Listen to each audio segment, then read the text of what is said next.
Boom,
boom, boom, boom.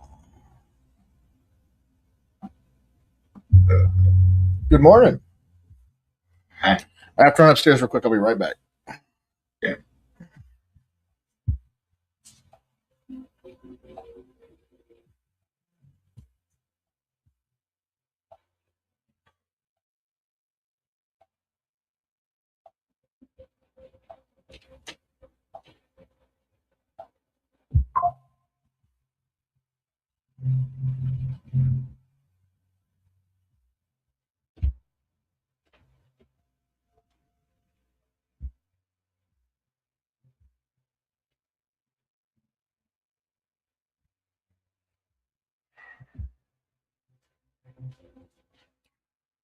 Talked to Jay lately?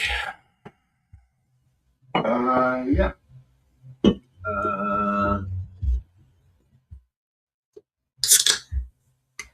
yeah. The other day, is he cutting on this one? I don't know. He said he was going to try to be here. Let me try to call him here in a second.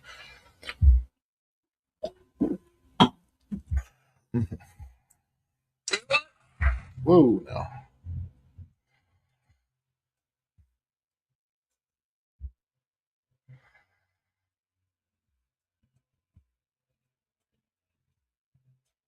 I can't believe it's 9 o'clock already. This morning's flying by.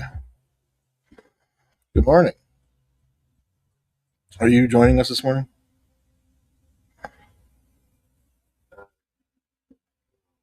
Okay.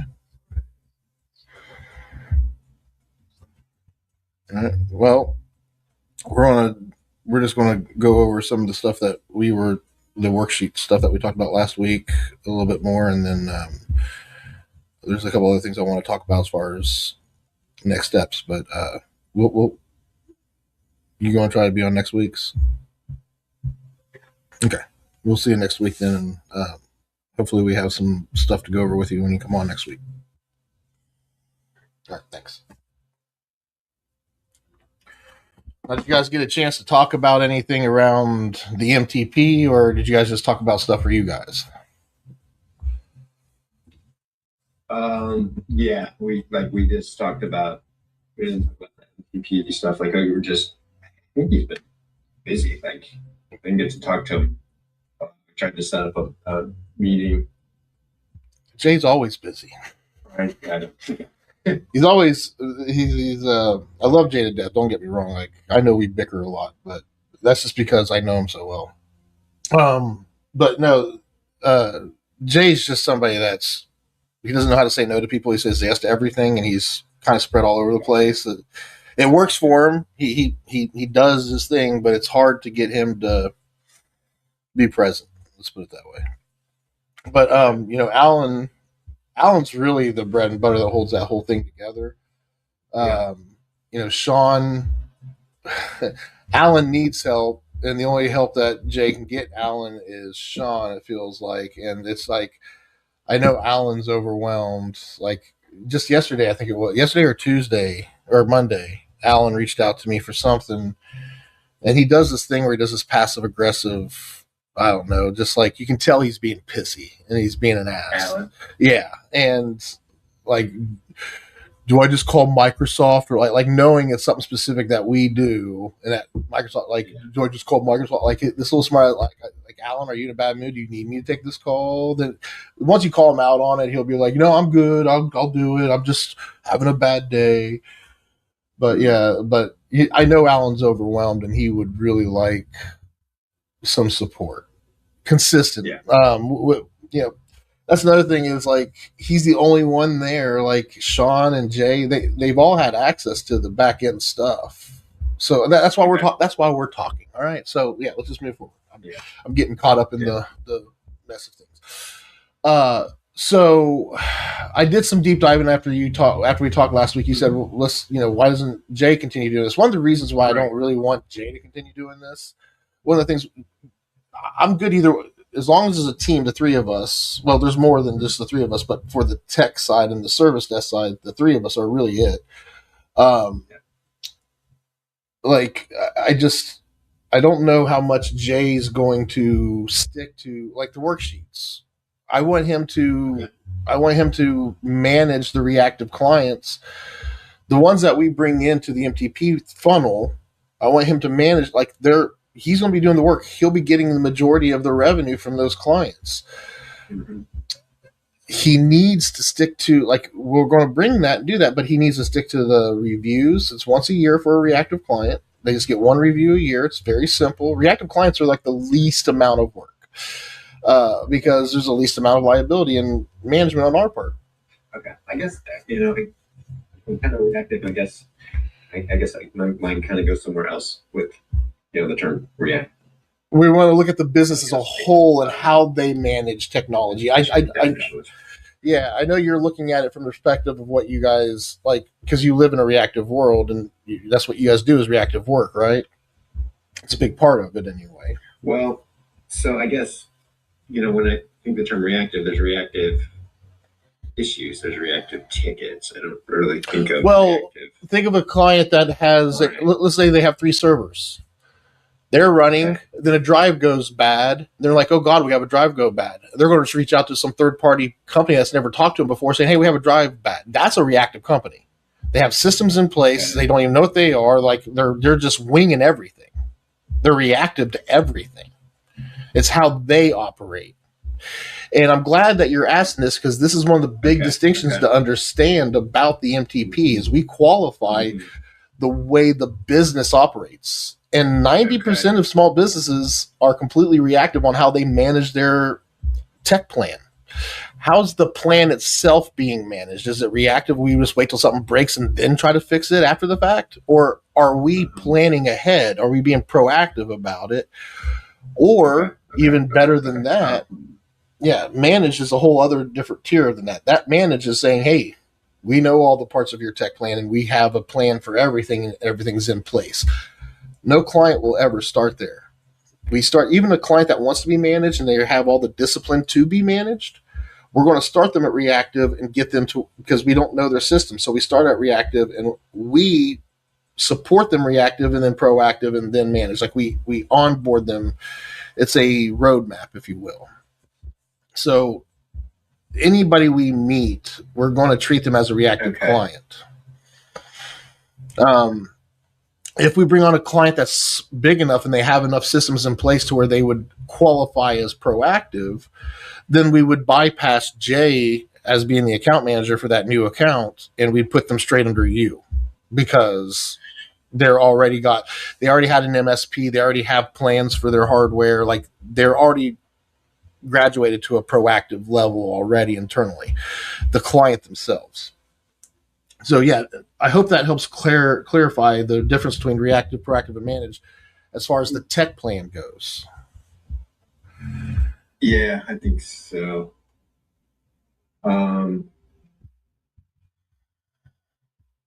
Some places will call it like your silver, gold, and platinum tiers, if you will, like where reactive is just we'll do your tickets and stuff, where if we're proactive, we're helping with your projects, things of that nature. So it's really how do we categorize the business and their tech plan management. Are they managing in a reactive way? Great. They go under J. If they're proactive, they go under U. The only clients that are come to manage will come from a proactive pool. Meaning any clients that I bring on that I want to be my clients, they're going to be your client before they become my client. Now let's talk about relationships.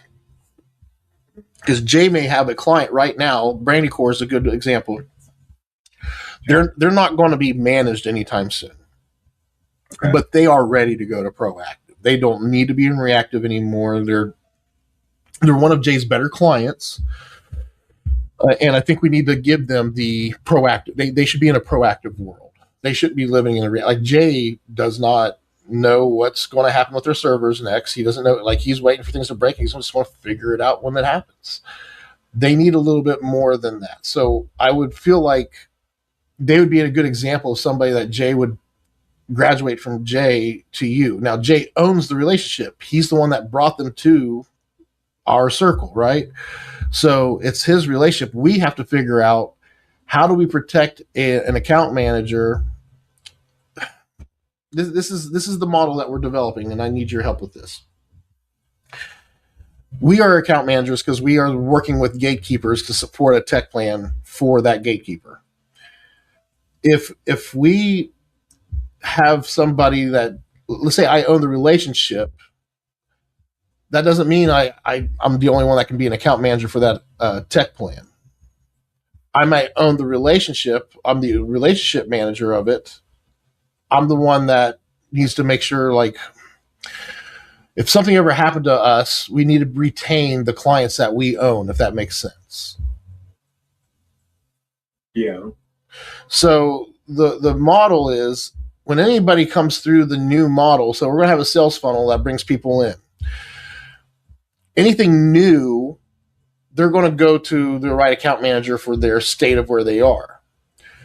We need to have some kind of ownership of accounts and balance that out, so that way, as we grow this thing, what if Andy has one of his financial clients and brings them over to our business model and they're getting the tech plan treatment? He's still providing them all the services. He doesn't care on our side who it does it, but who truly owns that client tech plan on the MTP side of it, not the MFO side of it or MFP side, the financial plan side of it. But as far as the tech plan side of it, the three of us are the only ones that manage the tech plan pillar, if you will. So it needs to be split between the three of us. We have to split a pool. You're going to keep the clients and your retain. Part of this model has to be is you need to retain your current ownership of the business that you have. We don't want to come in and take what you own and bring it under Navicore. We want you to stay sound and solid. That's part of this whole process. The MTP is licensable to where you can license it and not lose your clients. And if it doesn't work with the MTP and you want to break off as an anchor, you can retain your clients and we'll figure out how to manage the rest of them with what we'd have to find another MSP, right? So that's one of the challenges that I have here is how can we build a system that we can trust, putting a client through this system where they have the worksheet, and the service desk is another part of this, right? I want one managed service desk. It's a queue. I don't care who answers the call or whatever. It's just a queue, and we're going to train technicians to answer queues. So we're going to have a reactive queue, a proactive queue, and a managed queue. Reactive queue doesn't need to be answered right away. Reactive clients, they can probably leave a voicemail if we're busy and we can get to them, like we need to prioritize client and SLAs and things of that nature. So my goal here is to give us one service desk that understands how to manage the three different pools and the responsibilities that go with those, the different, I guess, rules of engagement, if you will, how we approach those matters for technicians at the service desk at that level. Account managers will be responsible for objectives. They're responsible for the roadmap. Like you would have clients that are proactive. Your job is to make sure that they have a healthy pipeline of, the 8 service groups for data center, for instance, servers. If they're using their own servers internally at their business, you should have in their roadmap when those servers should be looked at for replacement. You have a roadmap in the admin pipeline for the clients that you manage, and their roadmap should include only the service groups that you do managed would do the whole tech plan. Proactive, you're just focused on what you're delivering the client. So I know this is a lot. I'm going to take a break here because I feel like I'm jumping around a lot. Yeah. Okay. So. Okay, so basically, as we kind of look at those as like T&M versus, T&M customers versus like managed customers. I don't know the term, so educate me. What's T&M? Time and material. Oh, okay. So basically, okay. Bill as they go. That to me, that'd be more of a reactive client because they don't want us helping them with decisions. They don't want us to be proactive. Yeah. They are chosen. It's a choice to them. Now they can choose to be proactive and get the benefits of it, but if they don't have the budget for it, we don't want to push them into a direction. It's got to be practical. It has to be, hey, this is how we manage things and this is how we manage your budget. And it has to be so good to them where they're like, yeah, that just makes perfect sense. Let's do that. That's why it's called practical sales. The worksheet, that's why we have our baseline numbers. The account manager should be smart enough to know, can I sell this baseline numbers to them and then be super happy, or can I get, because of the way they're managed, can I raise the price of this service item or that service item to get their budget where I feel like it would be beneficial for me to manage. Like an account manager has to understand how to build the budget for the tech plan of that client. So, how are you using AI right now? I know I've asked this before. I'm going to pivot for a second to talk about this because I'm going to share. Am I sharing my screen already? Can you see my screen? No. I'm going to share my screen with you here in a second. I'm working with Hermes or however you pronounce it. Have you heard of it before? Yeah. I'm using that right now, tied into an API through ChatGPT. Have you guys messed with these APIs much? Have you guys done anything with these much? Mm-hmm. Yeah. Are you working with like MCPs and stuff? Well, what I'm doing might be rudimentary to what you guys are doing. I don't know. I don't know what an MCP is. Mm-hmm. But what I do have here, let me pull back up I'm going to share my screen in just a second.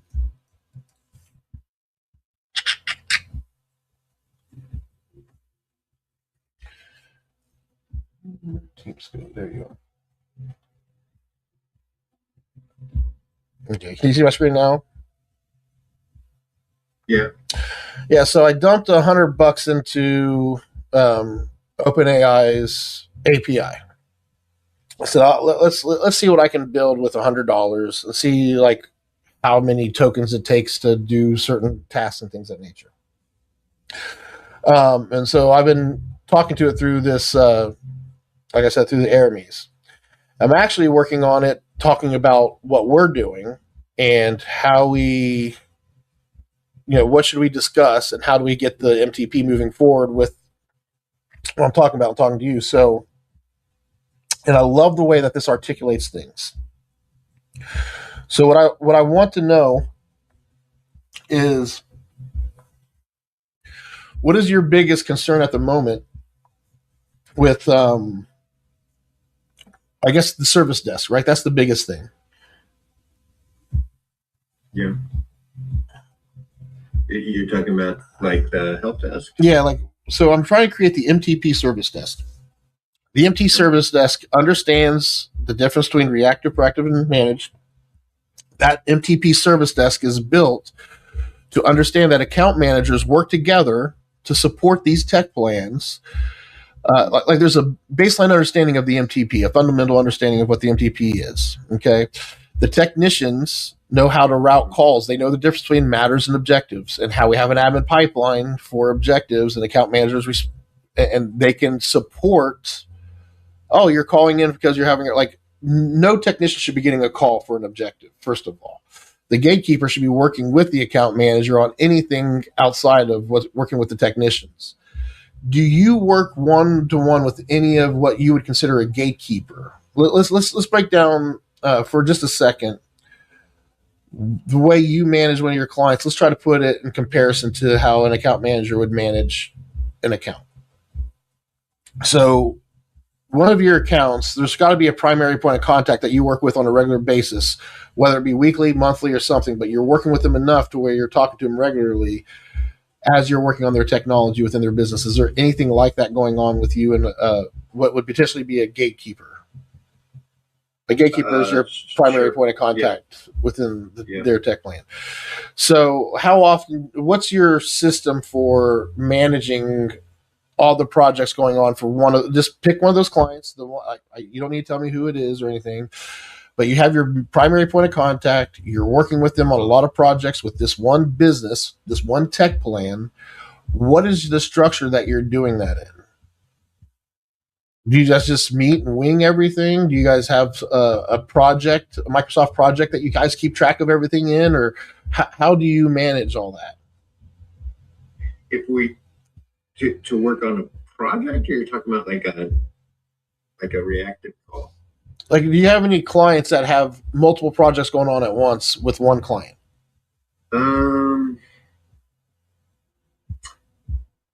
Yeah. Yeah. How are you tracking and managing those different projects? Through our PSA. So projects and matters. So all objectives and matters are everything is done through the PSA. Yeah. Can you tell the difference between matters and projects, or tickets and projects in your PSA? So currently we're just creating tickets for everything. There's like a project section of it which we've messed with before, but we don't love it. So Yeah, it's just easier to create a ticket for just this objective, if you will. that, and it's like separate. It's like in a separate area, so it's not as visible. It's because those basically become kind of a collection of tickets that still need addressing, scheduling, managing, all that stuff, but it's separate from the other tickets that need to. It's hard to. And I'm assuming maintenance, reoccurring maintenance, or reoccurring tickets in your system. I'm assuming as well. Yeah. So now they're split up into different boards. Yeah, and that's fair. Listen, you guys are using tickets to manage all your work. Basically, is what you're doing. Yes. Yeah. So, what visibility does the clients have to see where we're at with their projects? So like we can give them access to to the tickets. But what that doesn't do is it doesn't give them like a Gantt view or something that they can see how far along it is. So we don't really have like a project management, like a true project management type view or tool that we're using. We've tried several different ones. We just haven't. Yeah, well, I feel like it's kind of like a secret sauce by using the client's tenant and building a SharePoint site that I manage their technology, and just one site that we use. That's how organically it started. Then the client saw how I was managing it in their tenant. They're like, well, why can't I see it's mine? Why can't I? Sure, I can build this out to where it's safe for both of us to work in here. And then it just kind of organically grew to like, oh my God, this is so easy. Because the client, like for the client side of it, yeah. So I guess where I'm going with this is, let's say you pick one of your clients. That you're like, you know what, we're going to start managing some of this stuff in a SharePoint site on their tenant, and yada yada yada. When they have a problem, or they have questions about a project, when they call us, I don't want them calling the service desk that they call for everything else. So when you go to pick this, and we're going to use Wegman Company, my client, as the first guinea pig for you guys. But your client would be the same situation, and they would still be marked as proactive, right? It would only be once we get far enough down the road where we understand the digital workspace and sessions and how we do reviews. That's when I would say we're ready to talk to one of your clients now. Until then, let's learn as much as we can from Wegman. And I told Wegman Company, and Scott's not happy about it particularly, but I told him he is the guinea pig helping me build this. And the reason for that is because I do so much free shit for them that like I told Scott, I was like, this is part of what I need from you in order to continue doing things the way we're doing them. I need your feedback in helping me build this with this company. So he knows he's not exactly happy about it, but he understands, and he's coming along he knows that we're developing this service desk, and he's the first person. He's going to go through those pains. But he's going to have a great service desk when we're done, and hopefully this is a great product that we're going to take to many businesses after this. So my goal here is for us to create a service desk that Jay would be happy having his clients call into. You would be happy having your clients call into. And we feel confident that our clients stay our clients. That as they evolve through the MTP roadmap and become managed, where they own their own tech stack and it's being supported by their own systems, we help them evolve to that. Now, a lot of businesses won't want to evolve into that. That's why Reactive will always have a huge pool of clients. Proactive will always have a huge pool of clients. Managed is going to be the least amount of clients, but they're going to be the highest quality, and we should all have a few managed clients under our belt. My goal is to support proactive and reactive clients, but have 5 clients that I truly work with directly to manage. 15 managed clients would be huge for the MTP, because That's only 15 clients, but that's where we're managing their entire tech plan and their whole tech stack that they own. We're helping them maintain that from outside. So, Yeah. reason why I brought up this AI is because I told it everything I'm saying right now even aligns with what we've been building. It's blowing my mind how smart this is. So it's telling me that today the line I'd use tomorrow. Matters go to the service desk. Objectives go to the admin pipeline. SOP&P makes this official. Sessions keep everything aligned. For Kevin J. SDN, the session manager shows. Okay, so I started talking about the session manager. It's let me give it a prompt real quick. We'll see this thing in action. So on.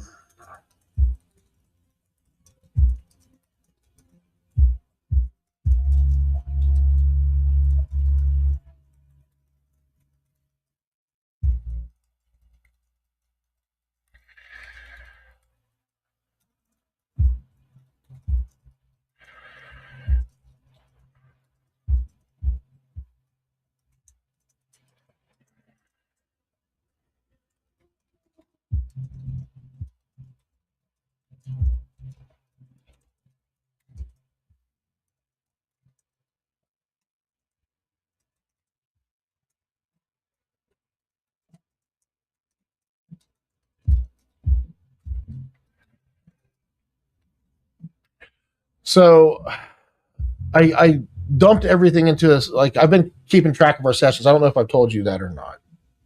Have I showed you the session manager app that we built? Okay.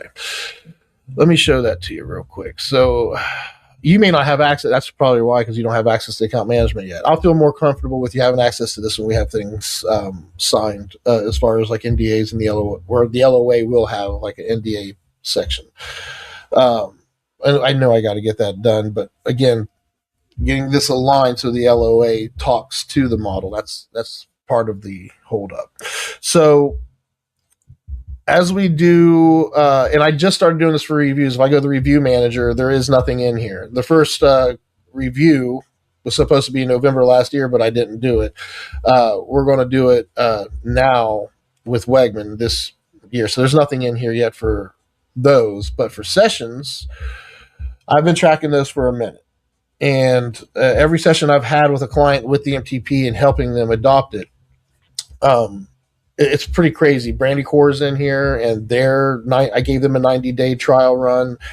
They ended up not going with it. Awa was a client that went with it, but they thought it was a project that would be over once we got some security measures in place. I'm like, no, a security plan means how do you manage problems and projects as you go and document them, because that's what the government wants, is to know how you are alerting people when you have a compromise. Like, how do you track these things? And they didn't.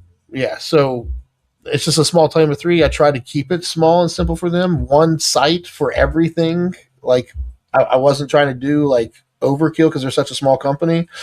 And they still were like, this is supposed to be something that you put in place and it's done. We just got to have security measures in place. I'm like, that's not what it is, but yeah, let's not do business together anymore. So I told them, just, write out your last 90 days and you're done. But anyway, I've captured all. You can see the progression of us building their tech plan and doing everything that we're supposed to do with the government agency, and then you can see where they came in, what session it was, and it's all in here. It's pretty crazy. So every tech plan, including Summit Digital, as I do these sessions, I've been tracking them in here. So I record the session, I get AI notes, I get the transcript, I even put my own notes in there and the direction that we're going and things of that nature. So I can export this into a CSV in that file. Just go ahead and open this real quick. And you know what this looks like as far as CSV, how they operate, right? I don't want to insult your intelligence. So I got all that data. I can just dump that into AI and it can do a thorough assessment of it. And that's what this did. Gotcha. So it knows all the sessions that we've had. It knows, Joe, we need just an LOA for this so we can get going. Joe, we just need this so we can get going. And Yeah, so it knows the issues I'm up against, and it's hopefully going to help us get pushing further. So, Yeah. So it's saying we need to make Wegman Company the phase one proof of flow clients, not finish the whole service desk, not finish the whole MTP. Yeah, not solve every SLA level, just prove that a real client can call the new MTP service desk and have the request handled, qualified, routed, and documented correctly. So this is what I'm hoping is as a coach. I mean, obviously we'll know whether this is full of shit or not, but I agree with this to some degree. And I want the three of us I'm trying to get us to use a central tool like the admin pipeline. How many times have you went there without, like, just out of the blue with your busy day to day? You're a human. How many times have you went to the admin pipeline outside of these calls? Yeah. It's okay if it's never. It's okay if it's been a couple. Great. That's more than I would expect. Because I get human nature. I know that you're busy. Yeah. No, but I understand your point. Is like it's not really going to happen a lot, right? If there's not a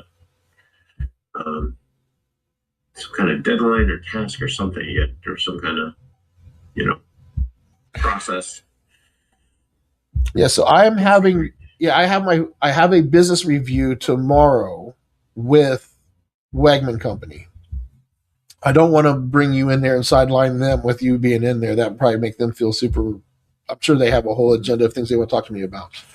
Because the business reviews where we break down the whole lot of like their budget and everything. So the business review, it used to be every quarter we do a business review, but I changed it to we do sessions quarterly now, one business review a year because they were being a little redundant. But let me show you what we review, how we do a review real quick.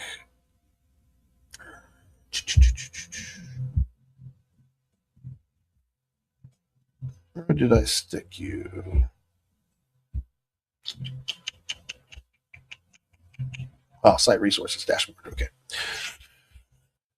Yeah, I used to have dashboard up here in the main navigation, but I didn't want to keep it out there when we got all the admins in here. So basically, this is what we review when we go with them. There's three parts to a review. We go over their qualification. The qualification is there's three pillars that we focus on with the tech plan. Their tech stack. Their tech stack is managed. It's qualified for managed, meaning that they're using the admin tools, like all their apps and stuff are listed in the LOB apps and services list. Their departments are listed. They have their data stack. Like all these tools are like their tech stack is being managed. Let's put it that way. Their workforce. They're not really pushing the admin pipeline and having the workforce, their admin team, use the admin pipeline yet. So they're at a proactive level where it's just IT using it. And then identity, this is where once they get to managed on workforce, we can start doing things. But this is a managed client and their roadmap, things that we have to do for a managed client.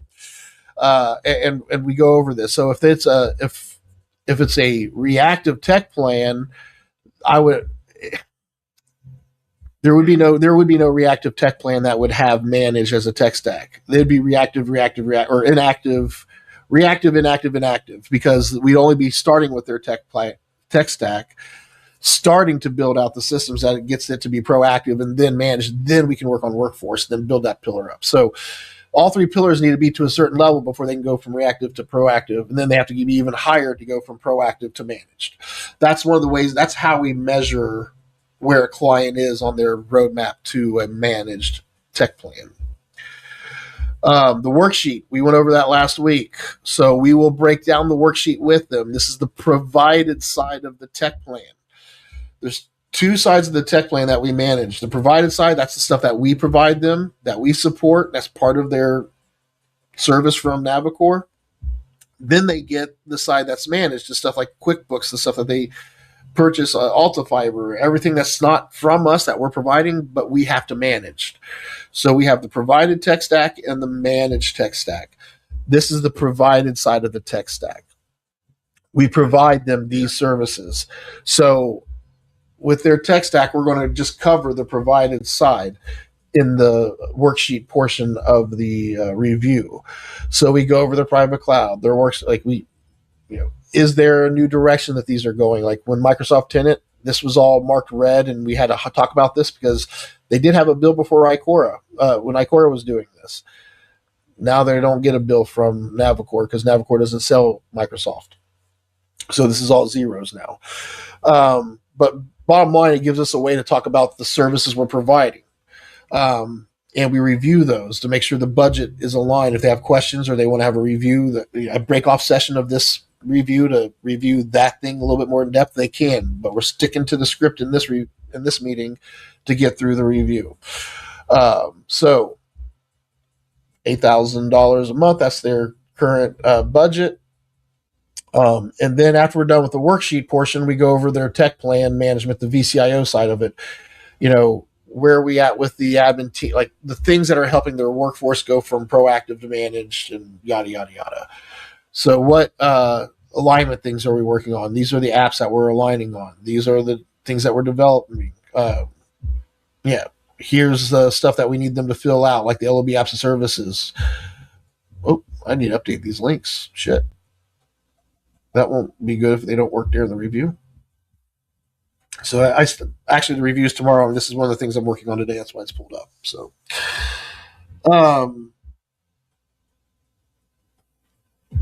So when I meet with Wegman tomorrow, I'm going to let them know that we are preparing for. They already know we're preparing for this. Realistically, to get phone calls to stop going to Jay. Well, let's talk about that for a second. Let's talk about the call flow. Because I'm happy to have Jay do this, but it needs to come from both of us that Jay, if you're going to be the ones continue taking calls, when I tell Jay these are the requirements we need, I think because we've been working together so long and he feels like he can just do whatever he wants with me. I don't know. I'm wondering if he'd pull the same shit with both of us. So I'm happy to do it, but we need them to up their game a little bit. So you're wanting us to. So your thought, and again, I'm trying to get the language, make sure I'm understanding. You're talking about us taking what I would call reactive calls, the help desk calls, which you would call the matters, for certain clients who are considered proactive. Is that right? Or no, reactive? Well, so I think we'll create. Right now, we only got one client calling into the service desk, so we don't need to have a reactive service desk, proactive service desk, and a managed service desk, right? Right now, we just have one queue for the service desk for the MTP. All right. Yeah. We're going to start there. We'll organically, as we bring more clients in, let's say we have 4 managed clients in there. Eventually, then we bring in our first reactive client. That's when we might have a conversation saying, hey, guys, we're going to have a separate queue for this reactive client. Here's how you handle those. We're not going to worry about that now, right? We'll worry about that when we get closer to that point, and we'll know better how to handle it then, too, because we'll learn things from this. So the way I'd approach this is just have a MTP service desk starting out that understands the difference between matters and objectives. And the difference between them is a matter, if somebody calls in to the service desk and something was working and it's not working now, that's a matter. If somebody calls in the service desk and they're asking for something that wasn't in place before, that's an objective. So if they can understand that simple rule or law and help best support the ones that it was working and now it's not, so it's a matter, help them the best they can. If they can't help them, then get the account manager on the phone right away so they can help them. That's how it should go. And the qualification piece, I've talked to Wegman Company. They don't want you guys using the directory here, which we finally got this done. They got all the pictures added and stuff. So this is everybody that's in here that works at Wegman Company. But they don't want to have They want me to take the start date off of here. Okay. Because they're saying that anybody can just call it, like they're using my own shit against me, which I hate when people do that, but it's fair. Anyway, so I'm going to create a separate directory just for you guys. But when you guys, What is it now? What is it? so give me 1 second here.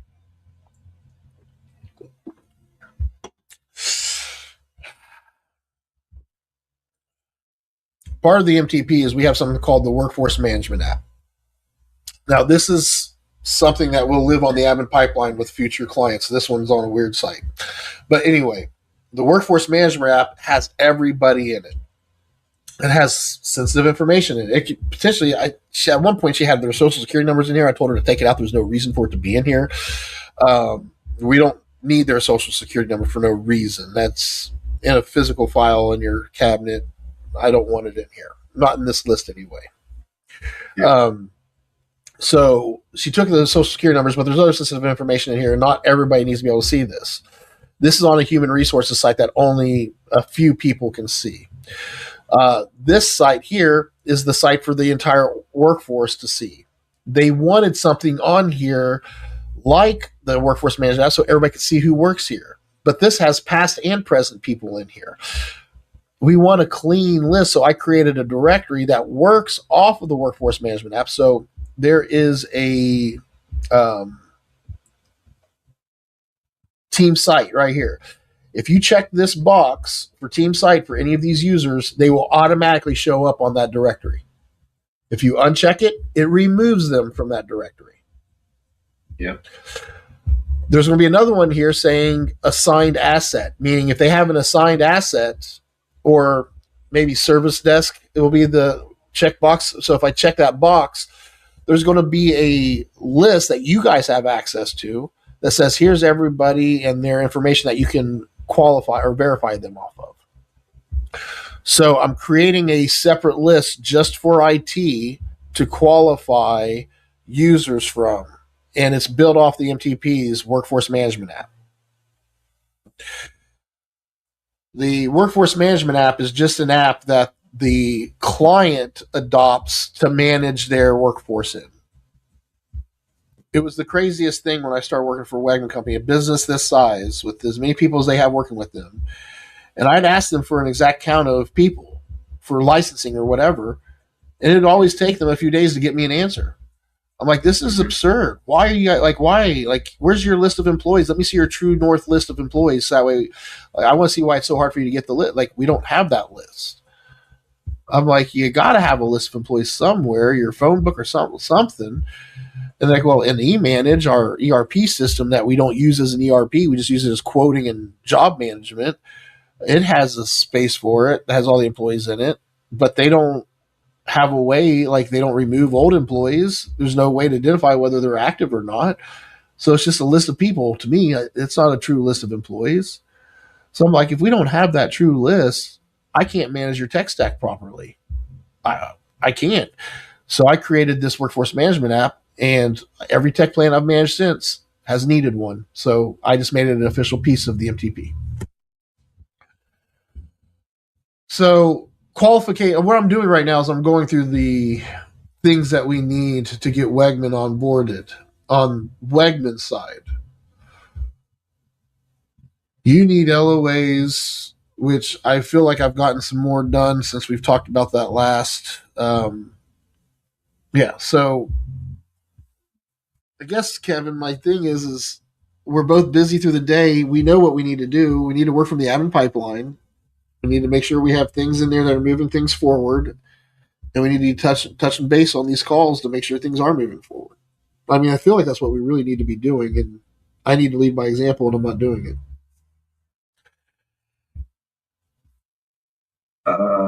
Yeah. Okay. So.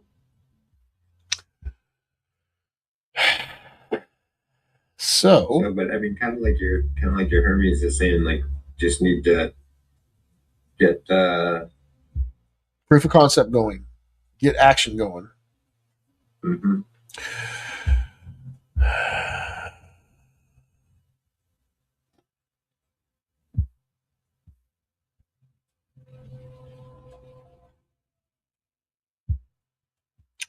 So, do you know the difference between proactive and managed tech stack? Does that make sense? Uh, is it the ownership basically of Correct. the So, resources? so any client will have any business has a tech plan. Some businesses will have multiple tech plans, but most just have one tech plan. That one tech plan has a tech stack. The tech stack is made up of LOB apps and services and devices or hardware, if you will, infrastructure. So hardware and software essentially. Yeah.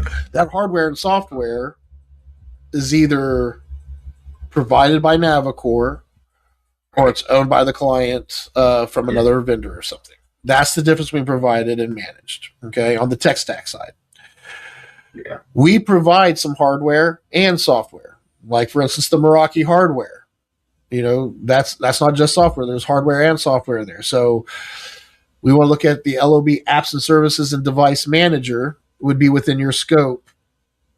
So if we go look at Wegman Company, if we go to their admin team site, admin tools, LOB apps and services. These are some of the apps and services that they support. So we don't provide uh, Apple Business Essentials, but we manage it. We are the ones responsible. At least the account manager is. Right. And I don't think I think the Apple Business Manager would not be within your guys' scope. I think you guys would reach out to the account manager because there's something going on with this system and it's not within your scope. The only things that would be within your scope would be the 8 service groups. Yeah. Okay. And I'm sorry, I've got a couple of people waiting in the lobby. Nope, I know. We got to go anyway. So hey, listen. So I've actually started this last night. I'm getting the 8 service groups. I'm getting a knowledge base for those because that is within your scope. So that's what we'll cover next week. We're going to go over the service groups a little bit more in depth and make sure you guys understand the scope of what you're supporting. So let's do that next week. Okay, sounds good. All right, man. Have a good week. We'll talk to you next week. Thanks. You too. All right, bye.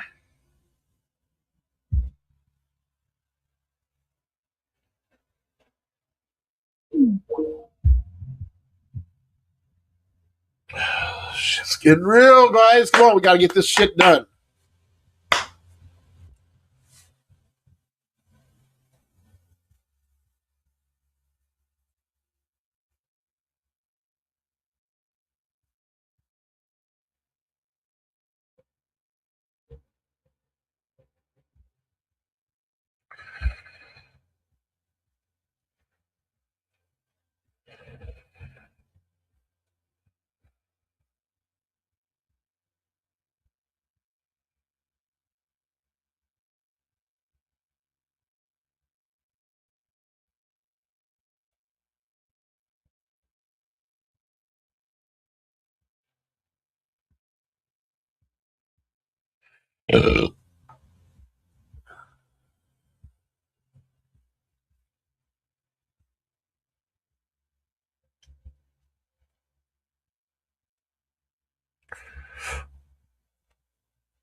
that acronym stands for.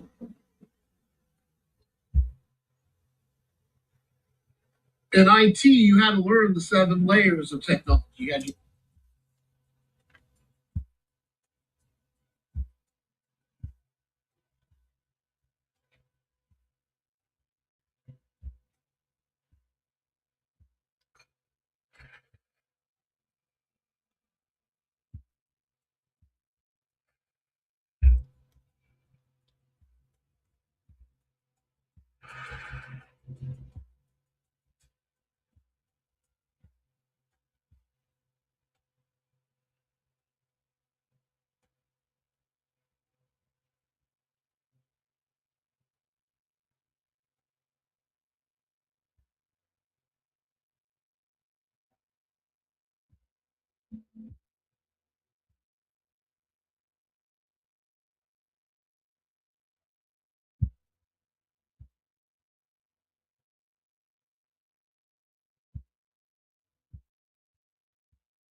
here we go.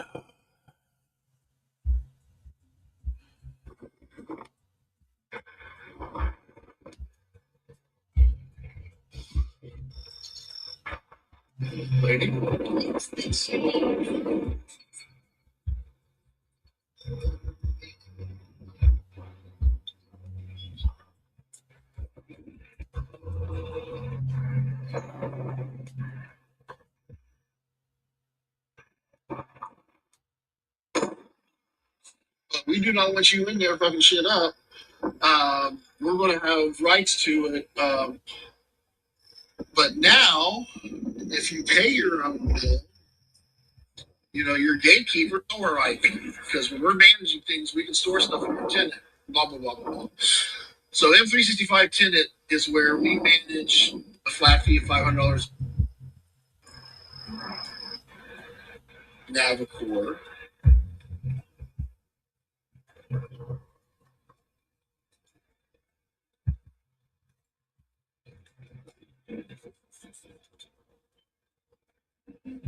No. We are going to let SDN. Well, we're going to sit down with 3Z and SDN because I would rather have that thing's ready.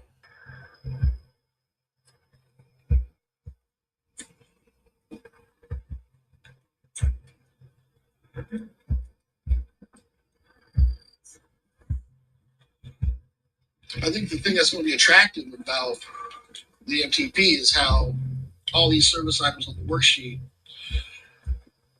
are built through Navicore, and we'll be able to pay. And the more we can do that,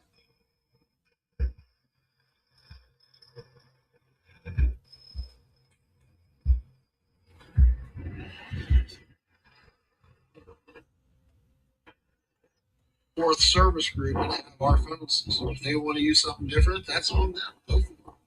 It's not going to hurt my opinion. Our goal is to manage your tech stack. So if you have your own phone system and we are managing your tech plan, that means we need to manage your phone system too. And if it's provided, we need to manage it's built. And if it's provided by somebody else. Okay, so yesterday I was explaining on my ride the 8 service groups, but I only got through 4 of them.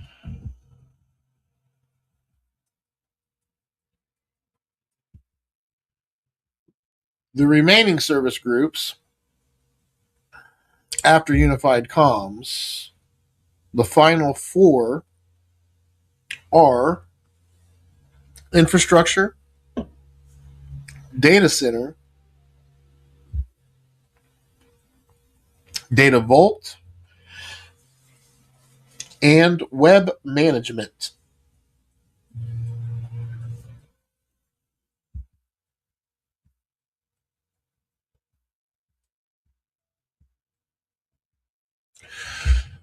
Starting with infrastructure. Infrastructure is anything that is IoT that the client owns that is on premise or in production in the field or wherever it may be. Kiosk fall under workstations because it's a shared workstation. Under infrastructure, we have something called appliance. Now, an appliance may just be a Windows 11 machine that sits out that runs a gauge for some tanks or something. An appliance isn't used by any user, it's used in production and not tied to any one user or group. It's tied to a function. We have servers, printers and scanners, anything IoT, door systems, DSX security door system, any commercial devices that get an IP address, sensors. Infrastructure is where these items fall under. Moving on to our sixth service group, which is data center. I like to spell it data centra, CENTRE, because I like to be fancy, like Lenovo's Think Centras.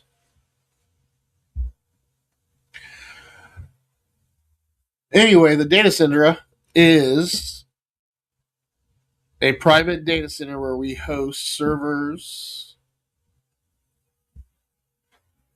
any instances of any services or solutions would be hosted in our data center, regardless if it's Windows, Linux, or whatever solution it is. The client owns their logical information and systems. The client owns the logical server and the operating system and all the stuff that goes with it. They do not own the hardware.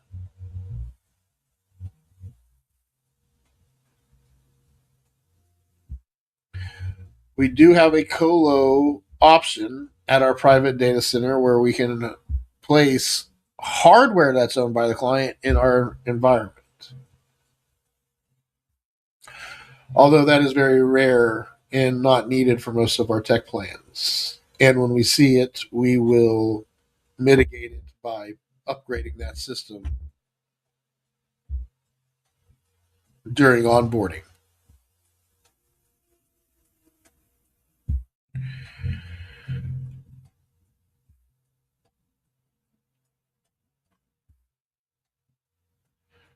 Shout out to 3Z, for they will be the ones taking over Data Center when these servers go out of production in 2027.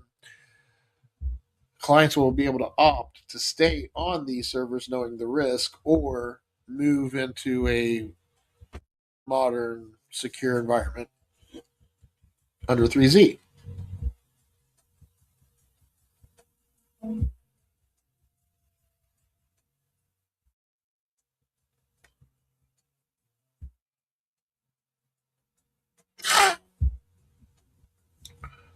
Moving on to our seventh service group, which is Data Vault. And this is where we back up data. We back up tenants, the Microsoft 365 tenant, working on backing up Google tenants and working with Google Identity. Although it's not supported in the 26 MTP, it is under beta in the 26 MTP.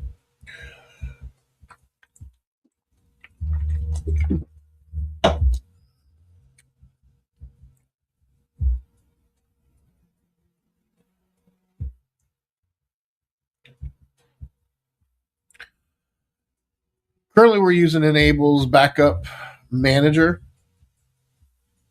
And we do clients and servers. We can do ESX and we can do tenants. That all falls under Data Vault.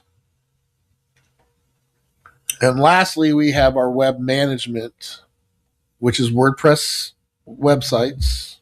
We can design, develop, and host and manage your WordPress websites through our partner Hiram here at Navicore.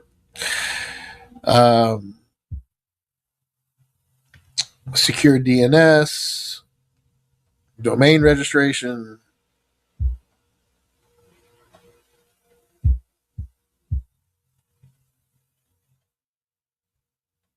Yeah.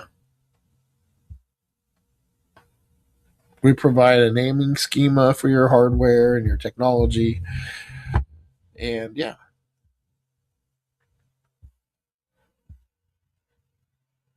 Web management is the last service group. Now, the MTP was built to have a master tech plan that all tech plans can feed off of. So every custom or client tech plan built from the master tech plan will have a tech stack. Each client tech plan's tech stack has two sides to it. This is how we break it down. The two sides to the tech stack is provided and managed. The provided side, well, that's the worksheet. That's the 8 service groups. That's our ecosystem that we develop that clients can have. And with that ecosystem in place, we can bring their managed portion of their tech plan and attach it to the provided portion of the tech plan that manages their identity and manages everything for the core of the business. Let Navicore navigate the core of your organization to a desired state of operations that we call managed.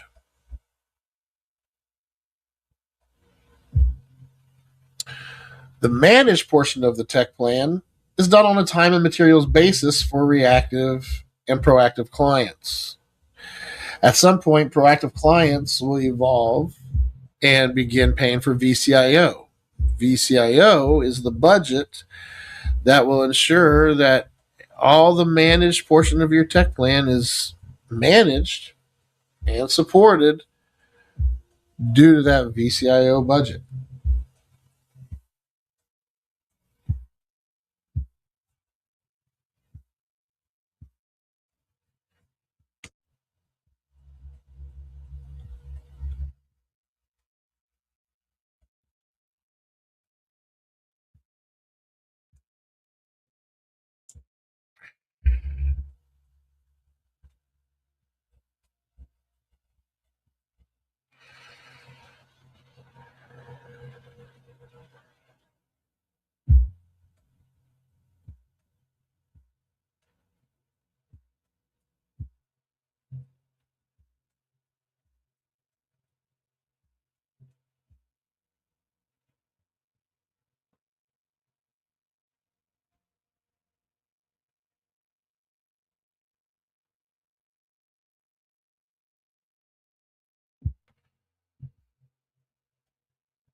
Let's start one to quick MD. Can you please confirm your name and date of birth?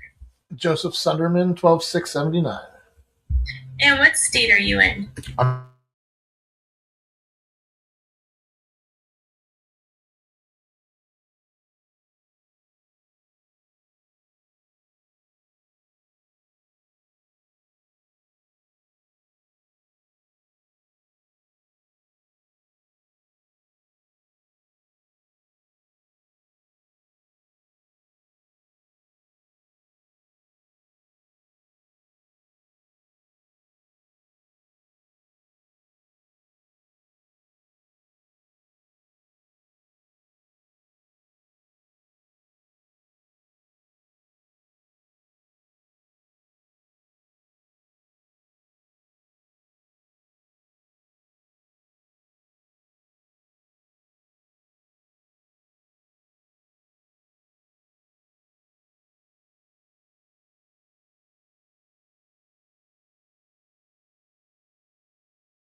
Are you able to meet today, or what's going on?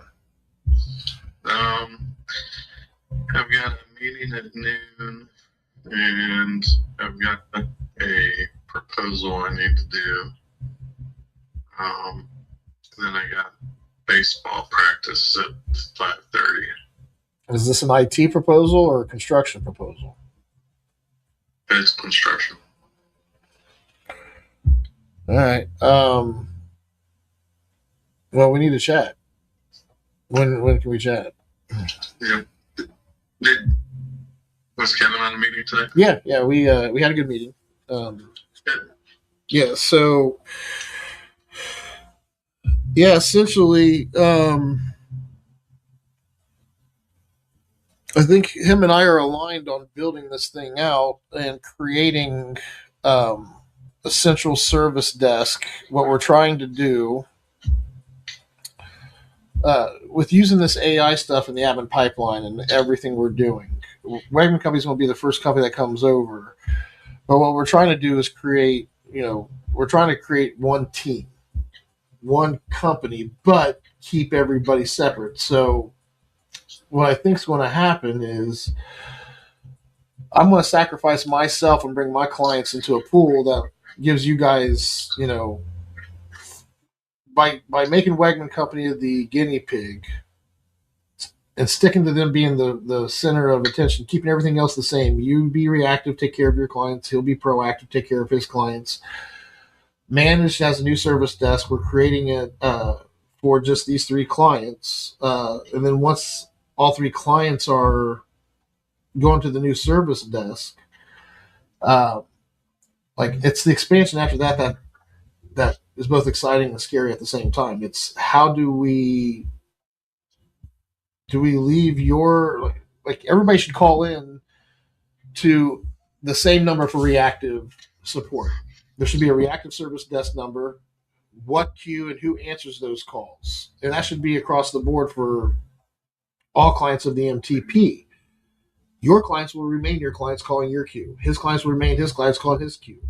We won't have a reactive queue until we tell a client, hey, we're doing the MTP now. This is where you call. Now, will they have their own No, they're reactive. They are not going to get their own number. So bottom line, what we're trying to do is create different levels, like a VCIO. Remember I told you that you're an account manager, but you're not a VCIO? You can't manage a tech plan and strategize and take them from reactive to managed. That's what a VCIO does. But you are someone that gets relationships and takes care of those relationships. So that's a relationship manager versus a VCIO or an account manager / relationship manager. Those are the same thing, right? So an account manager may not be a strategist or a a CIO, but they're still an MTP account manager. They manage accounts that go under the MTP.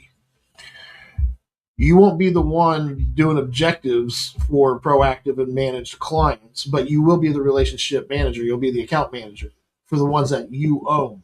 Does that make sense? Yep. Let's say a reactive client comes through the Navicore pipeline. We get a new client. I'm already busy. I ain't got time to manage them if they're reactive. Those clients are going to go to you. You're going to manage that account. They will be your relationship to carry through. We'll determine that as they come through. Yes, I will be taking some of the bigger, more complex clients, but that's because I'm the one that can manage. I can manage their environments. That's on the VCIO side. That doesn't necessarily mean I'll be the account manager. Doesn't mean I own the account. Whoever brings the account in owns it. So part of this is going to be you're going to be bringing in sales too. So if you bring in a sale, you will get that. You'll get that account. That'll become your lead. Like you'll be the lead on that account. As they come through the pipeline automation, how do we qualify them and who owns those accounts? That's something that we have to agree on between the three of us, how we will place those accounts. Does that make sense? Yep. So that's what we're doing. We're keeping everything intact as it. We're trying to organically meet us where we are, keep everything intact as it is, create a new service desk, and get everybody going to it. And as we bring in new clients, that means all three of us have to use the same worksheet, and Kevin's aware of that. We have to use the same worksheet. We have to use the same service desk, the same terminology, the same tech plan, essentially. So if we're all three doing this and we're all aligned, yeah, I think it's coming together. But I'm not doing it much justice. I'm trying to cram an hour conversation into a 2-minute summary here.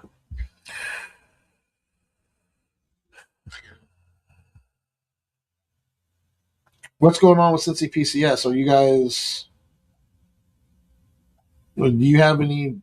Do you know things are going to potentially progress, or do you know things are going to go down the shit hill? Like, do you have any insights? Is it all unknown? I mean, we're still waiting for Microsoft to drop a hammer on us, but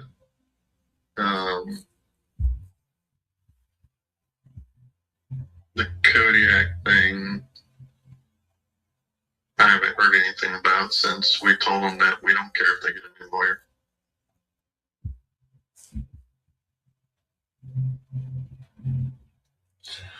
So no news on that because they're probably going to ask for continuance. Has discovery been done or anything?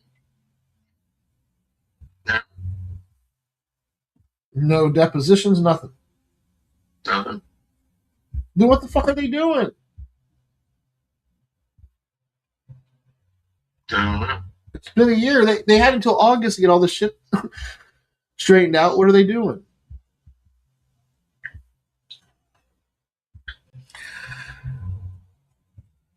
Kevin, he's probably suing somebody else over something else and forgot about us. He is pretty reactive. God, if I wish I had a camera. I wish I would have recorded that conversation. The way I said, well, I help clients go from reactive to not being reactive. He's like, who's reactive? We're not reactive. As he's reacting to my statement. Anyway. We have to get Google glasses. Give me some of those Ray-Bans. Yeah, just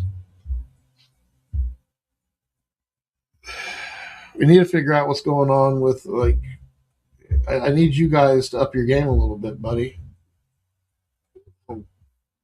We need to get Cincy PCS updated. You guys need some TLC. Is Sean full time? What's he doing? Alan's constantly pissed off and in a bad mood. I don't think he's doing it to the clients, but he doesn't have any problem showing attitude towards us. So, like, what's going on internally?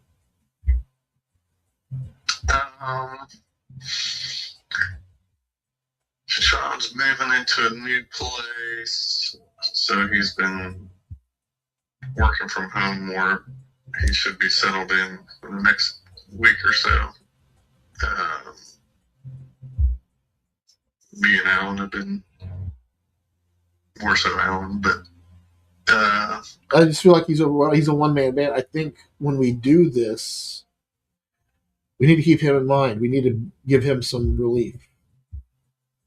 Jay, you're going to burn him out. He's going to just get fed up and leave one day,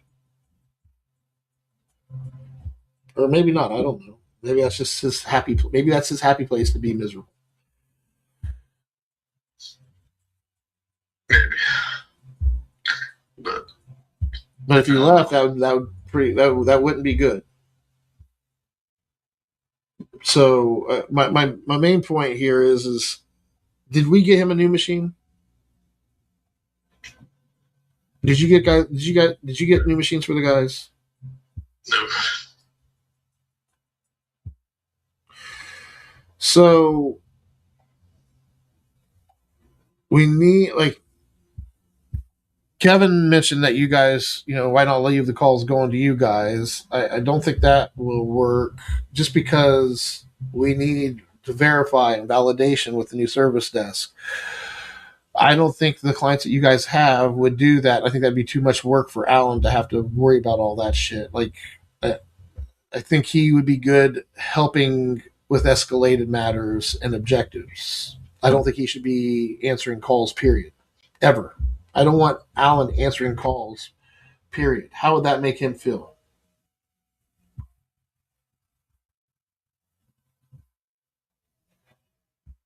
I think that would take a lot off his plate. I think that would take a lot of weight off of him. He'd be much happier if he didn't have to answer calls. I know where your thought process goes when you hear that, but we're a team building a product. We need to figure this out. I don't think you guys should be taking calls is where I'm going with this. Well, what are we going to do? Well, let me ask you this. Is that the only way you guys get work is through calls? I mean, like, are you... So there is no proactively going out to clients? There's no... I mean, there is, and, we get work that way, but a lion's share of the non-reoccurring revenue is from people calling needing things. Well, that's what that attracts me to keeping you guys reactive and being the reactive arm, right? Like, it aligns, but we need to be able to verify calls. We need to be able to keep software up to date and be able, like, right now, Alan can't even access, like, I don't know. I feel like we got to have some kind of reoccurring standing meeting or something where we get together and make sure everything's aligned. And having the tools on these guys' computers and keeping them logged in and updated.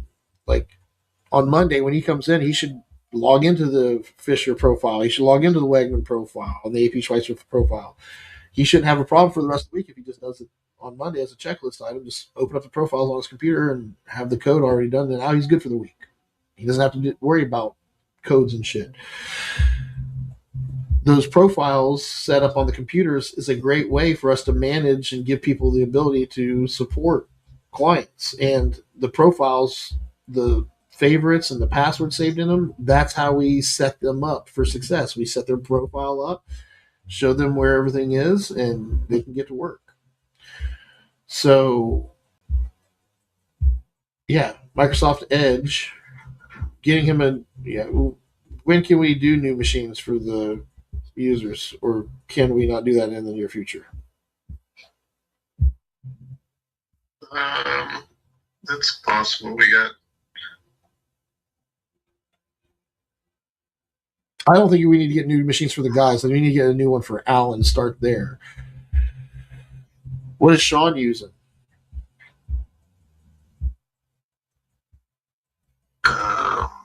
he has a desktop at home and a desktop at the office. No laptop. I mean, He might have a personal one, but okay. Well, we need to do some training and get revamped and set some standards. And I'd rather. I mean, what do you think? Do you think it would be better for you taking calls? Because what's going to happen is some of the budget for Navicore's tech plans is going to go. Yeah, it's got to go towards data center once we get the data center out of here. Um, are you going to renew the Meraki, or are we going to get Eric to take over the private cloud and he's going to start getting revenue from that? Like, how do you want to do Meraki? Like, all these things need to be figured out. yep. I mean, I think the data center comes up first. I'm going to so the budget that we get from our clients, let's say like Wegman, we get $8,000 from them. If workstations and data center cost, $2,000 a month, I can't keep all that with 3Z doing all, like, if Summit's going to take over doing the PSA stuff and the backups and all that stuff, and Eric's going to take over the hosting stuff, I'll still get the $2,000 sent to me, but I got to pay 3Z now and I got to pay Summit. What are your, like, how are we going to be able to do that for VCIO? Like, you guys will get a cut of that, but like, how do we, we got to figure out how we're going to balance budgets. There's a lot of work to get done. We need to sit down and get to work. Let me know when you can meet. Okay. All right. Talk soon. Thanks.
Morning, team on the floor. This is Greg. Hey, Greg, this is Joseph Sunderman calling in for my monthly get. How are you today? Yep. Okay. Hold on, we got just got a brand new system. Bear with me here, buddy. Let me pull you up.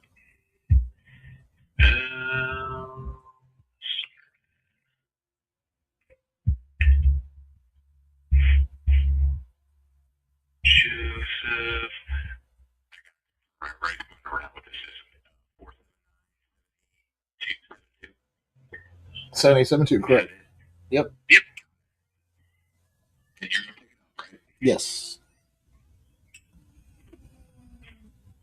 What day? Depends on when you guys will have your circus roses in. Okay. So today's Wednesday. We're gonna have to request this for tomorrow. Then we'll have to bring them in, cut them, and Will Friday work? Well, yeah, let's do Friday. If there's an issue, I'll call you, but let's shoot for Friday, and then we'll go from there. So we'll do Friday 19th. What time do you think you'll be in? well, yeah. If like, I'll call my way home tomorrow and see if you guys have by any day. Okay. If not, That'd then be great. anytime Friday. Fridays are my days. I do whatever I want Friday. So you tell Okay, me. cool. And then we're doing a dozen, and then we're putting out, giving the numbers. I believe it's 5 and 7. 5 circus, 7 red. Okay. I believe we did Yeah, 4. last time was 4, right? So we did 5 circus, and then the 7 red. Then you just pay for it when you pick it up. That, or you guys can use the card on file. Either way. Yeah, we'll just pay for it when you pick it up. Because all the cards on files were terminated, so we'll just go from there. All right, Okay. and then if something happens, I'll give you a call. Or just give us a call in before you pick it up. We'll make sure, because sometimes the circus roses are hard to get, but we'll call down and see if we can get them for you. Okay. I appreciate it. Thanks, Greg. All right, buddy. We'll see you then. See you. Bye, Joe.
This is Joseph.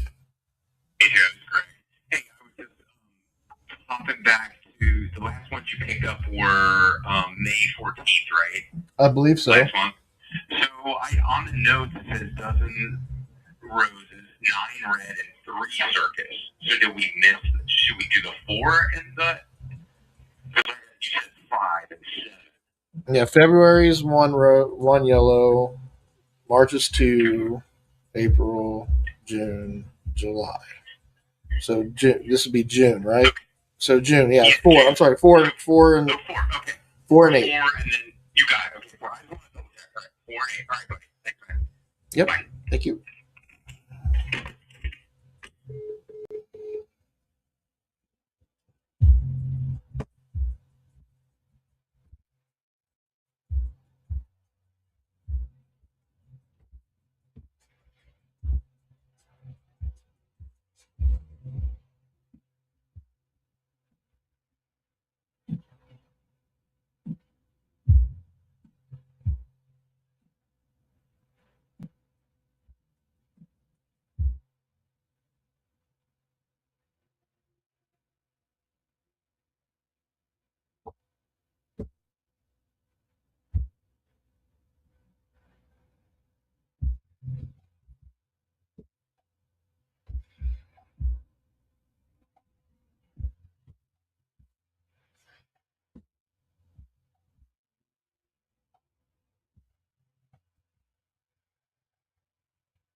Serving Congress, you should never be able to cash out these home values. I'm sure you can agree to that.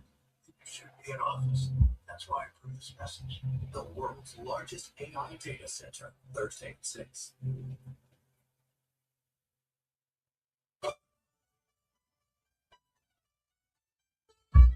Start your Wednesdays. We welcome you to CBS Mornings. I'm Gail Kane. I'm Rose. Not all she is. We're following a dramatic rescue after a plane crash in extreme weather in the south. But first, here's today's eye-opener. It's your world in 90 seconds. Bystanders and first responders jump into action, pulling passengers to safety after plane crashes onto a road in Texas. Extremely trying to, get tools to open the door or to break the glass. Heavy rain and severe flooding slams part of the south. As the state's brace for what could become the first named storm of the year. A big storm with good rain. New details emerge about an alleged plot to attack the White House UFC event using drones and snipers. That's a coordinated planned terrorist plot. They got reported today. Let's hear it. Will not expect parole. He is expected to receive consecutive life sentences without parole. Washington, D.C.'s reflecting pool has turned green once again. Pouring gallons upon gallons of hydrogen peroxide to combat algae growth. That's someone trying to clean a humidifier the same way. I'd recommend just buying a new reflecting pool at Target. There's no new chance Argentina taking on Algeria for Messi.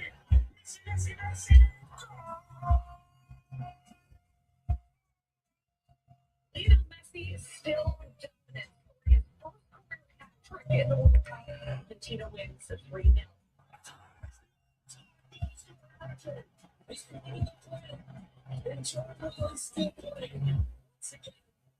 We want to get the world out.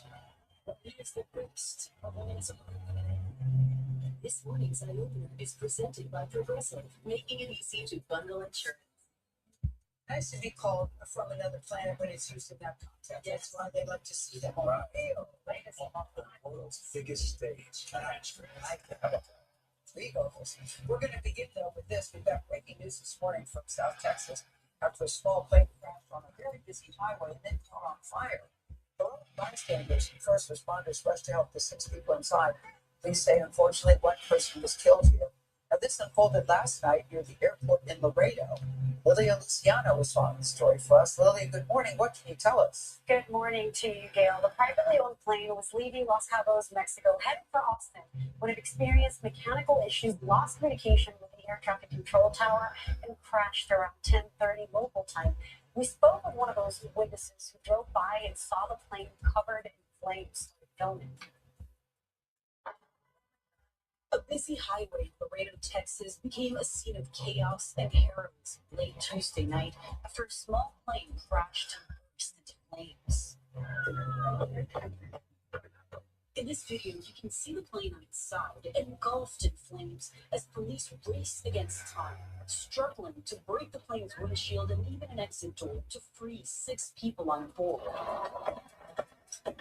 They were screaming, trying to, get tools to open the door or even to break the glass. Saya Garza told us she and her husband were driving home when they saw the fiery wreckage. She says her husband and several other drivers stopped and ran over to help. He told her there were children who appeared to be teenagers in the back. We can see her husband and others holding up the plane's heavy door as the trapped passengers finally start to emerge. As the smoke grows thicker, officers repeatedly step away, coughing. We have 6 souls that were inside of the aircraft. Regrettably and tragically, we do have to report that there is 1 decedent involved in this crash. Laredo police investigator Jose Baeza said part of the plane hit 1 vehicle as it crashed to the ground. He did not say whether anybody inside the car was hurt. It was very dramatic. It was crazy. A lot of commotion.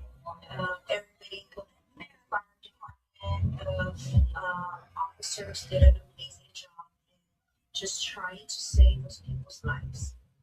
Those 5 people survived were taken to a hospital and are in stable condition. Investigator Baeza also tells us that 5 officers were taken to the hospital to be treated for smoke inhalation. The NTSB is investigating the crash. Well, there, thank you. Now to extreme weather in the south and what could be the first named storm of the year. Heavy rain hammered parts of Texas, Louisiana, and Mississippi on Tuesday, turning streets into waterways. There's also a threat today of more tornadoes in the Midwest, and no, it doesn't stop there. Now we will get to CBS News meteorologist Mark Roberciano in just a moment. Right now, let's go to Jason Allen. He's in Texas. Jason, good morning. Hey, good morning, Nate. And I know you said this storm was still waiting on the name. I can tell you, but the conditions out there this morning, it certainly feels like it should have the name already. We have got strong, gusty winds in Galveston this morning and bouts of really intense rain. And as you just laid out, this is after this region has already dealt with 3 days of serious, dangerous weather. Heavy rainfall out to the coast again Tuesday. In Mississippi, water inundated neighborhoods, roads, and even cars like this one stranded. Communities in Louisiana also saw flooding. Indirectly, people had to flee to waist high water. Cities in Texas didn't catch a break either. As floodwater rushed across roads, made driving treacherous. Even after the rain had stopped, this much rain in this short amount of time is still a problem. Here it's draining down the driveway, then going to the end of the street. In Tomball, north of Houston, we met Justin Mill, who was concerned about what more rain could mean for his neighborhood. Yeah, it definitely makes you worried between all the houses being built. The roads really can't take the rain like this. Not for a sustained period of time, for multiple days. No. And in Houston, city officials said they're prepared for even more rain and urged caution. The turnaround, don't drown is very, very important. Realize that water can come up very, very fast, and we may not be able to get you.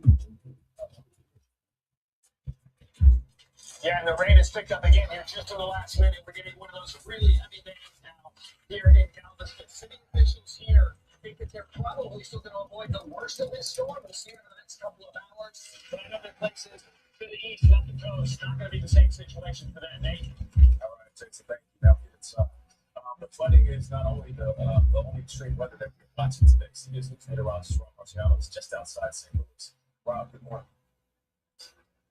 Hey, good morning. Yeah, this is shaping up to be one of the biggest national weather days of the year with these two high-impact events here in the Midwest. Another significant threat for tornadoes for the second week in a row. And already we've got severe thunderstorm watch out for much of Iowa and a really nasty storm and line coming through Des Moines up through Cedar Rapids with winds already gusting over 70 miles per hour. That whole watch into Illinois is in effect until 11 o'clock this morning. Then we'll reset the tables for the most significant threat this afternoon, a level 4 out of 5, central Illinois, central Indiana.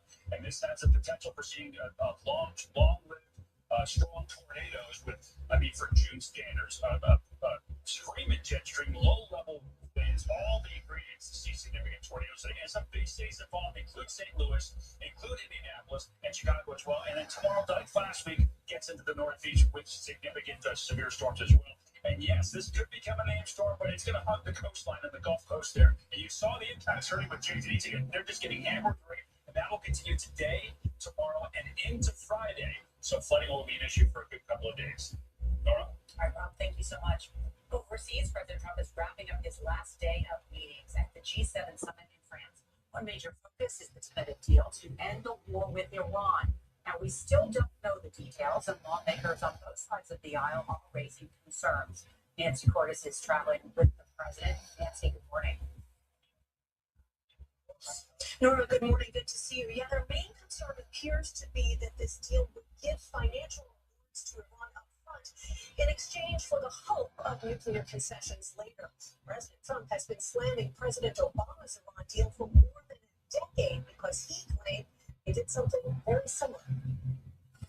Well, no, I'm the boss. Here in Evian, France, President Trump is insisting his new agreement with Iran will destroy Iran's nuclear ambitions. It's a great deal for a lot of reasons, but number one, by far, 99.9% is that they will never have a nuclear weapon. According to published reports, however, the page-and-a-half-long deal leads nuclear negotiations to the next round of talks, but immediately lifts U.S. sanctions on Iranian oil exports and commits at least $300 billion in financing for the reconstruction of Iran. Trump insists it will not come from U.S. taxpayers. We are not investing 10 cents. Don't forget, there's never been anybody that's been so tough on Iran. But even as Trump sells the deal to world leaders here in France, he's battling skepticism from Republicans back home. Until I get more specific information, I hesitate to say anything more about it. No one's confident that Iran won't do anything. They want to see the agreement, while Vice President J.D. Vance says there are reasons it's still secret. I don't frankly fully understand it, but there are sensitivities that exist in the Arab and Muslim world that we're trying to be responsive to. Fundamentally, does it really matter if the deal comes out on Wednesday versus Friday? No. Either way, G7 leaders are hailing the deal and say they are ready to contribute to its implementation with supply ships and mine-hunting drones. What they want to see is free passage through the Strait of Hormuz. Richard Fontaine is a foreign policy expert. How much of an impact has the Iran war had on the economies of these G7 countries? Very big impact. Prices are up in many of these countries because the price of energy has gone up, and then everything that uses energy has gone up as well. Early this morning, President Trump dropped a domestic bombshell. He said he is delaying today's scheduled confirmation hearing for Jay Clayton, his pick to be Director of National Intelligence. It's a power play because it leaves Bill Pulte as acting DNI for now, even though both parties say Pulte has no intelligence experience. Trump says he's going to hold out until one of his personal attorneys is appointed and confirmed to be the U.S. attorney for the pivotal Southern District of New York. You're Nancy Cordes with all that new information and reporting, Nancy. Thank you. And in our next hour, Vice President J.D. Vance will join us right here in the studio. We are going to ask him about that deal with Iran and whether it will improve prices and make America safer. Prosecutors are telling us more about the alleged plot to attack the UFC Freedom 250 event at the White House. So far, 5 people face criminal charges. Investigators claim they plan to use snipers and drones with explosives to target President Trump and others. NOT is at the White House today. Good morning. Very good to see you. CBS News is looking at ringleader wasn't even arrested until Sunday, the day of the UFC fight, when thousands were gathered here at the White House, including the president. Authorities allowed the event to go on because the Secret Service believed they had fortified the White House with maximum protection. Court papers allege the 5-man charge so far intended to target and kill attendees at Sunday's UFC event at the White House, including President Trump and Vice President Vance. Thank God this attack was barely thwarted or never got to the point where it's carried out. At least 19 people allegedly have been discussing the part on the encrypted messaging app Signal.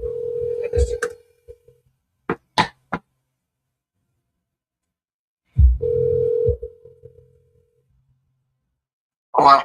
That back corner where you're at, are you still having network drops and shit? Yeah. Well, not drops. It's just slow sometimes, Jerry and I. Do you feel like it's Wi-Fi? Like, because I have in my notes, I'm preparing for the review tomorrow, and I'm just going through my notes and making sure I'm getting all objectives and matters that need to be brought up. And this one kind of is out there, but it's not out there. It's, yeah, I don't know how. I have no idea what it is, Joe. You've made comments about sometimes how slow things are, and whether that's you rebooting that, and when it's slow, I've just gotten used to it. But when I hear him bitch about it, we'll say, "Is anybody else having issues?" No. Sometimes yes, and then we're like, "All right, so this is a e-manage," because it's usually when we're in e-manage. Have you guys noticed it more since the changeover? I think I've mentioned it to you before then, and I don't remember what I was working on. It could have been e-managed, but I don't know. I have no idea. I know, like, QuickBooks Desktop is super clunky and slow, and no matter what machine you're on, I'm wondering if eManage is just one of those apps that is just clunky and slow. Like, is it just the app being stupid and it's an app thing that we have to deal with, or is there truly a bottleneck somewhere? So what I was going to suggest is I can put a access point out there for 90 days to see if that improves anything. If you guys do notice an improvement, then great. We just need to add an access point. If not, then we know it's not Wi-Fi connectivity because you guys have an access point right there next to your desk. So I was going to suggest that to try that over the next quarter. What are your thoughts there? I guess I don't understand access points. Both of our desks, there is a straight line to that repeater or whatever it is. That's an access point, yeah. Yeah, I mean, it's right there. It's not like it's obstructed. Yeah, when I bring it up and I say, hey guys, this thing's slow, like it's so bad, like it's got to be a network issue. And I know with us being on public internet, that's one of the downfalls of being on public internet is that from time to time you may have to reboot your network because you got a public router that's like overwhelmed and you just need to reboot it. But that's rare. That should be like once a quarter we run into that. And I feel like that's, from my experience, that's where I'm at, but you guys are there. Are you guys feel like it's happening more often than that? Do you guys feel like it needs rebooted more than once a month or once a quarter? Or like, do you guys feel like we're rebooting it weekly or? It happened. Did you reboot it like last week? I did one day. I did while I was here. That was when Chrissy was having her issue, and I was going to say it happened last week. I would say whatever's going on seems like it's happening more frequently and infecting more people, whereas previous, I feel like it was more me. Then I heard Jerry bitching about it. I'm like, maybe it's this damn corner, because I've always felt like my corner is like a dead spot. And it may very well be. There's weird anomalies like that. So is there any matters or objectives that you want to like? Is there anything particular? Because we're just going to go over the worksheet. We're going to go over the service groups and kind of the roadmap for each service group. We talked about that a little bit around like the whole, you guys owning your own tech stack thing. We're going to have that conversation. But is there anything that you want to focus on in tomorrow's session or in tomorrow's review? Remember, we're reviewing the overall tech plan and the budget. So, is there anything that you want to focus on more on tomorrow before as I'm prepping for it?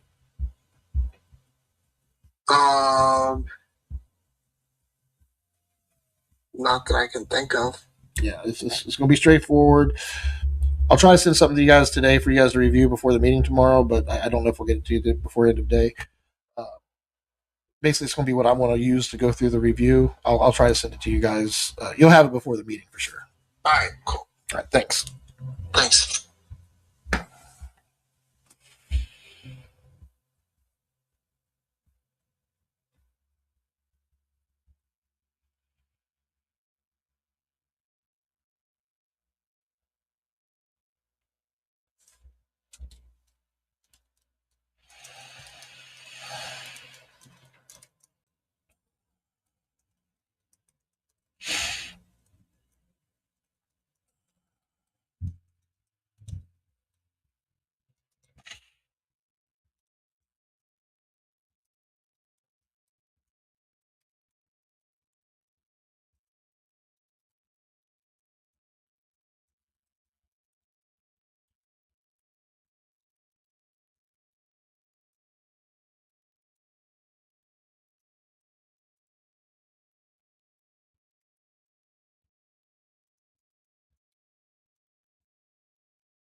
yet to be arrested.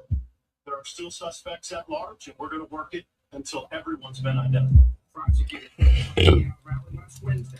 Mother of alleged Tracy Proper tipped off police that they were finding guns.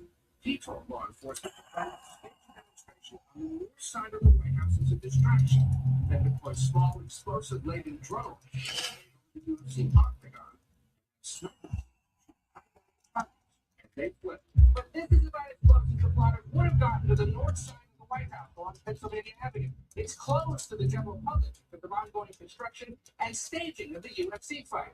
And geofencing blocks private commercial drones from flying over downtown Washington. But experts say the alleged plot still poses a serious threat. Obviously, the seriousness of the high-profile event. There were thousands of people there, several high-profile individuals. Each defendant is charged with at least one count of conspiracy to commit murder. The alleged plot comes, of course, after a gunman was killed by Secret Service officers late last month after opening fire on a checkpoint down the street from the White House and in the wake of the April 25th shooting at the White House correspondence. Gail? Very careful, and thank you very much. Now the latest from that dangerous Ebola outbreak in Central Africa. There are more than 800 confirmed cases, and nearly 200 of those patients will live down. Refugees have fled hardest-hit areas. Blaming innocents in Uganda, where aid workers are helping victims. Now just trying to control the spread of this disease. Even here in Ebola's epicenter in the Democratic Republic of Congo, aid workers are have to try hard to educate people that this deadly virus is real. Like passing it up to grandmother. She said she now knows it can be carried by bats and chimpanzees. Ebola cases are surging since the weekend. A cause for concern, says the head of Africa CDC, who warns if we don't stop this outbreak very soon, it'll be worse than all past outbreaks. Displacement camps like these have thousands of Congolese running from conflict on potential hotspots. Right across the border here in Uganda, it's the same anxiety. Health officials brought us to this quarantine site. Fleeing the Congo. We're told there's one person inside in that house. He's going to be in there for 20 days. Disinfecting our hands, he agreed to speak with us. Yeah. His name, James Peter. Why did you come here? He said anti-government forces raided his town. His family ran. He headed for Uganda by boat, paying about $10. He lay down for 6 hours overnight. Were you also worried about getting Ebola? He said no, he just wanted a safer life. His desperation for that life understandable, but threatening the safety of others across the shores. Ramy Inocencio, CBS News on the Uganda coast. This afternoon, the Federal Reserve will hand down its first interest rate decision under its new chairman, Kevin Warsh. It is a big test for the president's choice to lead the Fed. Inflation is rising faster than before the war with Iran. Money Watch correspondent Kelly O'Grady is also co-host of CBS Saturday Morning. She is here to tell us what this could mean for you and your bottom dollar. So what do you say? Well, I'm not a betting person, okay, but this is almost different to hold rates steady. Remember, we've had 3 months of significant job growth, and that's been coupled with inflation at a 3-year high. So the data does not support an interest rate cut right now. I know that the president, Americans want lower interest rates, right? Makes it cheaper to borrow money. It could directionally bring down those mortgage rates. But Kevin Warsh, even if he does want interest rates, right? We don't know if he actually does. He's one person. It's a voting class of 12 people. You need a majority. So Americans are feeling the pinch. We know this. Can consumers expect some type of relief when it comes to these interest rates on you? Likely not anytime soon. Even if this memorandum of understanding with the war in Iran means that the Strait of Hormuz opens right away, it's going to take a while for energy prices to come back down. So I think the bigger silhouette out of today, this is the beginning of the Warsh era at the Fed. What is his tone in the press conference? What is the language that the committee uses when it talks about the future of interest rates? If the board divided, you could actually have people arguing for a rate hike by the end of the year, even with where inflation is, but it's going this way. So I think that the story here is that is going to be extremely cautious until they get more clarity with the war with Iran. Kelly, thank you. And now let's go back to Rob Marciano, who's watching the threat of more severe flooding along the Gulf Coast. Rob. Good morning again, Nora. Yeah, let's go with what's going on with the Gulf Coast, because that could become a name storm regardless of whether it does or not. The rainfall coming down right now is significant on top of what they've already seen this week. So a flood watch in effect for much of the Texas coastline. Tropical storm warning from Sabine Pass all the way to Oregon City, Louisiana for winds and heavy rain and a little bit of storm surge, but that flood watch in effect until Friday there in the eastern part of the Gulf. So several days of this to come. You can see that scroll trying to take shape as this center kind of gets over the Gulf a little bit.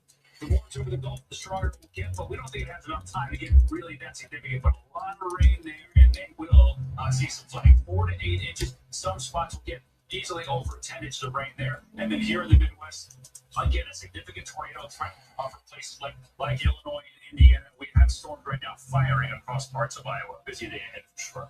That's a look at what's happening nationally. Time now for your local weather. Good morning. I'm Local 12 News meteorologist Tara Blake. While we're beautiful to start, we're really watching today close. Afternoon showers and thunderstorms into the evening could be strong to severe, but that's very limited. That can help stabilize the atmosphere. If not, severe weather potential is high for tonight. Make sure you have our free weather authority app.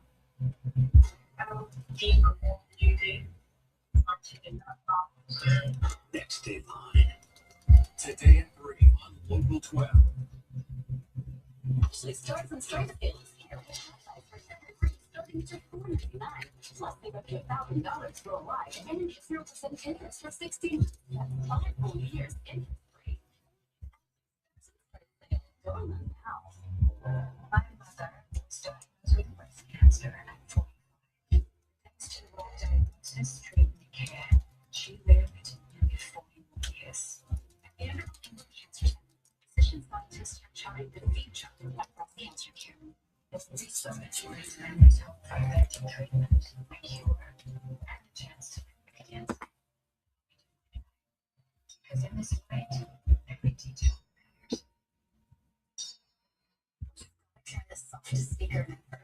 Free cozy fit features look at your feet is the first one. And God is feet and hands-free cozy fit features look at. Some other questions.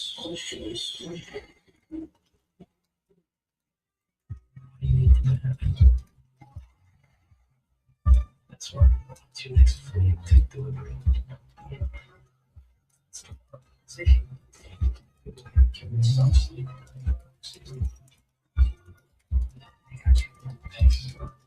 Man's an expert here. I'm the best. There's Chewy. Serial killer will show you what to expect. Plus, the most greatest soccer stars football is playing football.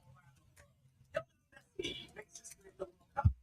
We'll see what he did. He is the GOAT for a reason, and President Trump spent a lot of money to turn the DC reflecting blue. So how come it's already green again? What? This is This portion of CBS Mornings sponsored by Progressive Insurance. Keep your career moving. Visit careers.progressive.com.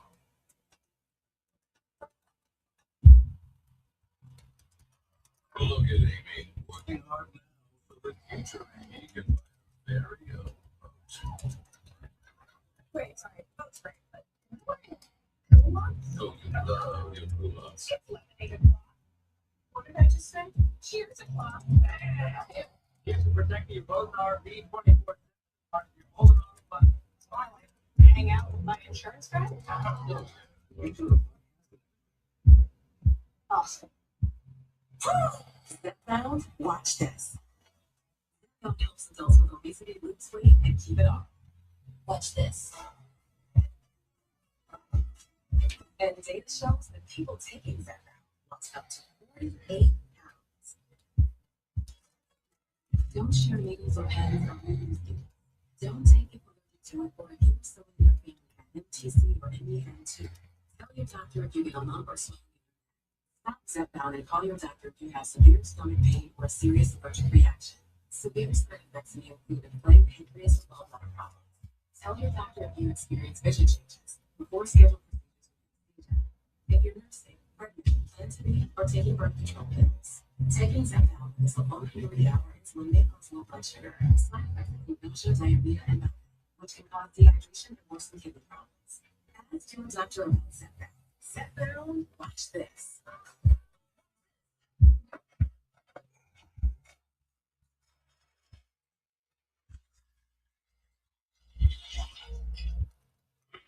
The one-of-a-kind joy of Kellogg's cereal and ice cold milk.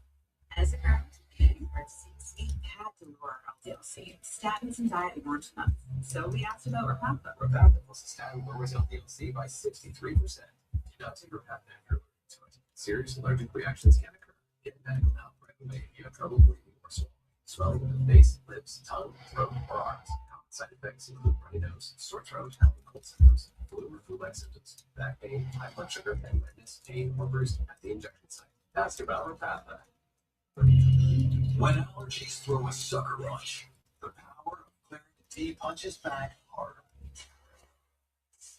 Get fast, powerful relief of your worst symptoms, like nasal congestion. Claritin clears. Nature's Bounty. 8 and 10 women agree that feeling healthy makes them feel beautiful. Nature's Bounty has the leaders to supplement Nature's Bounty. For June, life's big moments happen in seconds. Like falling in love with Abby in as little as 2 seconds, or proposing to her in 78 seconds. Then June had the hardest conversation of his life in 100 seconds, when he learned that he had cancer.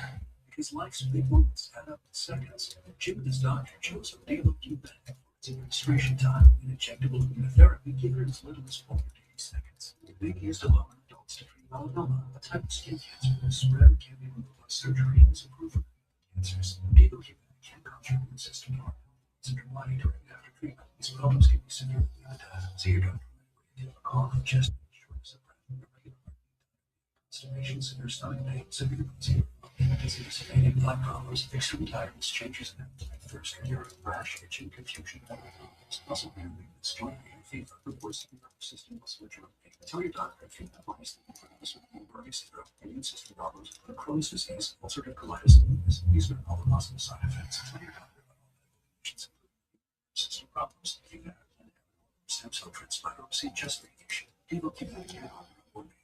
Because every second counts. The Devo-Q. It's gonna be Data centers are facing backlash, so why is the tri-state community embracing the world's largest? Local 12's Dwayne Bowman discovers Thursday at 6. Download Local 12, the Weather Authority app. Our 2026 iHeartRadio Music Festival, presented by Capital One, is returning to Las Vegas. visit iHeartRadio.com. Breaking news alerts and the Weather Authority forecast. This is Good Morning Cincinnati, live on Local 12. Good morning. Well, the quiet now and looking beautiful today is going to change a lot as we progress throughout your day. Wednesday night and into Thursday as we await strong to severe storms. High on Local 12 meteorologist Tara Blake. So morning feel 50. But we'll look at the difference in the afternoon. The past couple of days, we've only been in the 70s on lack of humidity. Well, humidity is going up. Winds are going to be going up. We'll see gusts highs 30 miles per hour. And it'll feel warmer. 86 is our warmest feel out ahead as the powerful storms back to the west of us. So as the activity starts to progress east, that's going to tell a lot of what's going to happen in hours 4. We have 2 rounds. First round causing issues back west into Iowa at this time. It's going to bring in that first round of severe weather towards Chicago and maybe, just maybe, bring in some stronger storms to our forecast too. The new activity we see the south and early evening, the better. Stabilize the atmosphere. The problem is, it looks like we're going to see limited activity out ahead of this stronger line. The stronger line is going to produce some monster tornadoes potentially back west into Illinois and Indiana for us. It could lose some of its power, but it could definitely on the strong to severe side, which is why we are underneath a level 2. Just Fayette Union and Franklin counties under level 3. Look at that level 4 from that activity off to the northwest of us. Biggest concern here, tornadoes. There's a 5% chance for tornadoes northwest. Again, that's mainly to Indiana, but has now been extended to Butler County as well. We also have a higher wind risk. That's up at a 30% chance. Elsewhere is at a 15% chance. Smaller risk, seeing large hail. Let's time it out. So we're quiet this morning to get things done. Here's that chance for some evening rain, maybe a few storms here. See at about 7 o'clock, but of course limited. I think this model's a little bit more overdone. I want to see it because again that stabilizes us. Storms start sparking back up there by about 11, 12 o'clock. Look at the bright purple and reds. That's where the severe weather potential is. That's into Indiana. Toward the city by about 1, 2 o'clock. Still strong to severe. If it holds on farther south and east, you can have that severe risk still heightened because you haven't seen it. But the activity will be lacking. Turned around and after you. Full drive back Sunday. They say tennis is great for remembering you can customize and save hundreds on car insurance with Liberty Mutual. There they got. My bad! Only pay for what you need. They say tennis is great for remembering you can customize and save hundreds on car insurance with Liberty Mutual. There they got. My bad! Only pay for what you need.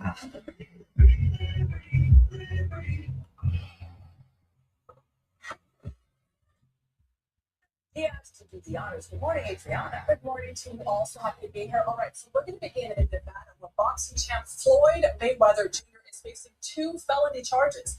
Prosecutors allege Mayweather wrote a check back in 2024 to the tune of $200,000 to purchase a high-end watch. The problem, they claim he knew he didn't have the funds to back it up. If convicted on the felony theft charge, he could face up to 20 years in prison and thousands of dollars in fines.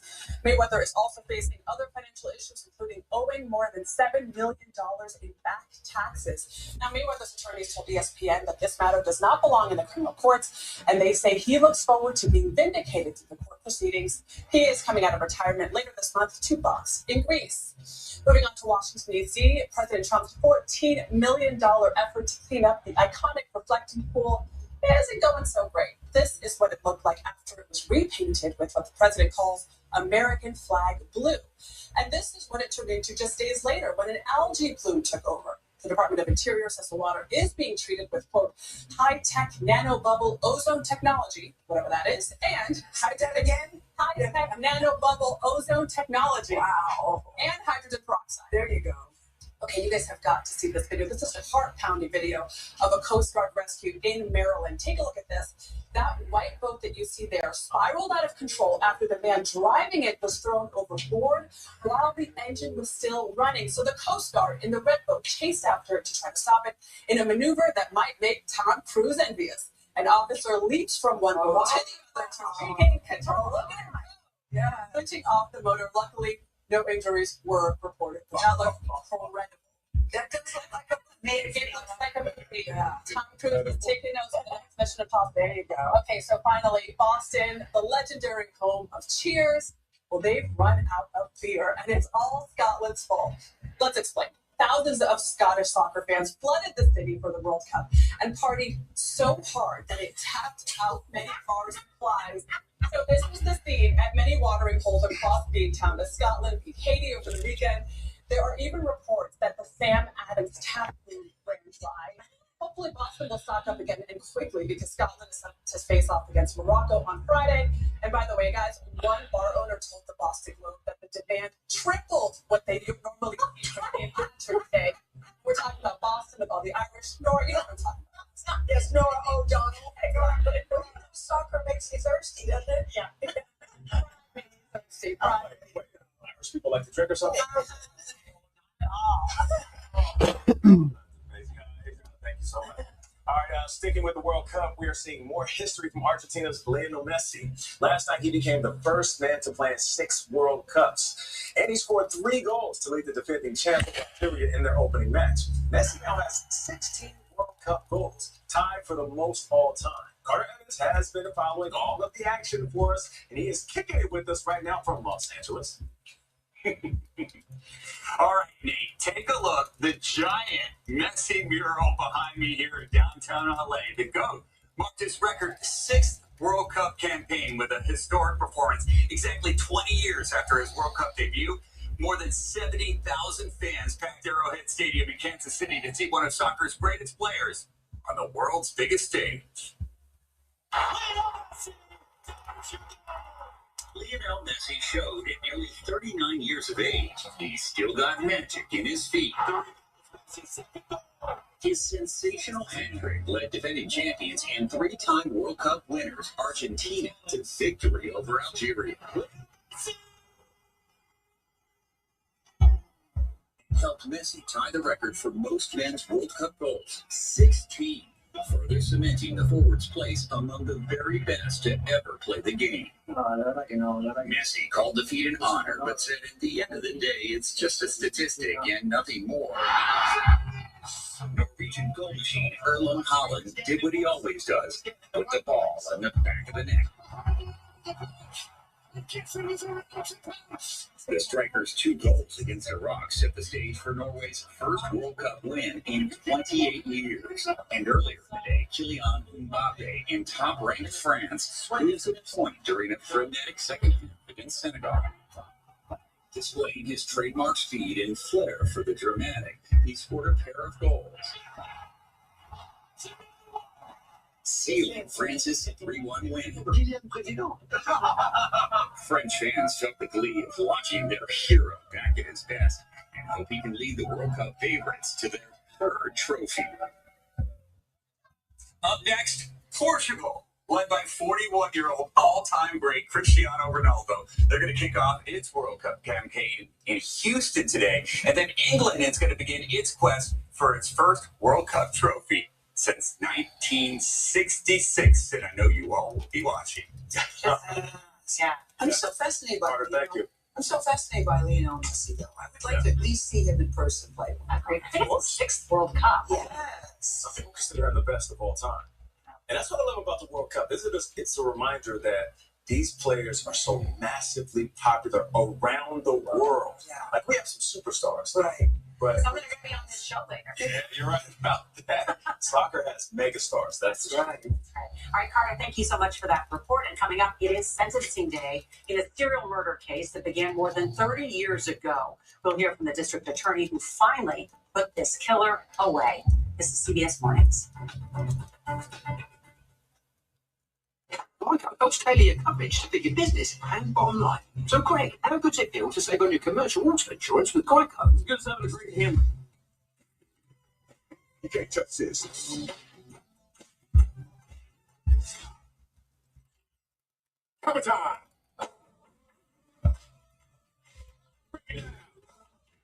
You just fill it up. It feels good to get your savings on. It feels good to Geico. You can't touch this. Even on an antidepressant, there are days I feel stuck in my head. Depression symptoms, like lack of interest and negative thoughts, can hold me back. I wanted to break through. I asked about Vraylar. Adding Vraylar to an antidepressant significantly reduces overall depression symptoms better than an antidepressant alone. Not for elderly with dementia-related psychosis due to increased risk of death or stroke. Report changes in behavior or suicidal thoughts to your doctor. Antidepressants may increase these in those under 25. Report fever, stiff muscles, or confusion, which may be life-threatening, or uncontrolled muscle movements, which may not go away. High blood sugar may lead to coma or death. Weight gain and high cholesterol may occur. Difficulty moving, uncontrolled movements, tremors, feeling like you need to move, nausea, constipation, insomnia, dizziness, increased appetite, and fatigue are common. Side effects may not appear for weeks. Vraylar, breaking through to relief. Ask about Vraylar. When my hair started to thin, I wasn't feeling so confident.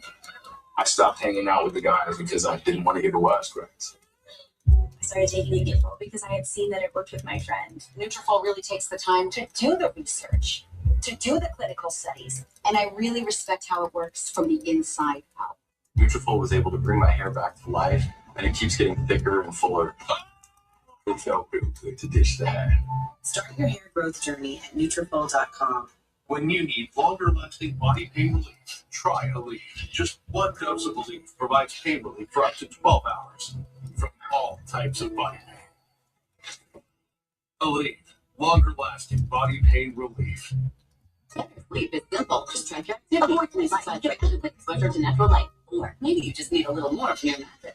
And the adjustable base offers personalized comfort with customizable heavy foot positions that can help relieve back pain and alleviate snoring. Elevate your sleep at Ashley. If you have you never want to lose sight of the things you love. And your condition doesn't have to steal the moment. Long-lasting EYLEA HD delivers powerful vision improvements that can save your vision for the future. EYLEA HD is the first and only treatment for wet AMD and DME that gives you a chance for 5 months between injections after 1 year of successful response. Don't take EYLEA HD if you have an eye infection, eye pain, redness, or are allergic to it. Eye injections like EYLEA HD may cause eye infection, separation of the retina, rare but severe swelling of blood vessels in the eye, or increased eye pressure. There is an uncommon risk of heart attack or stroke.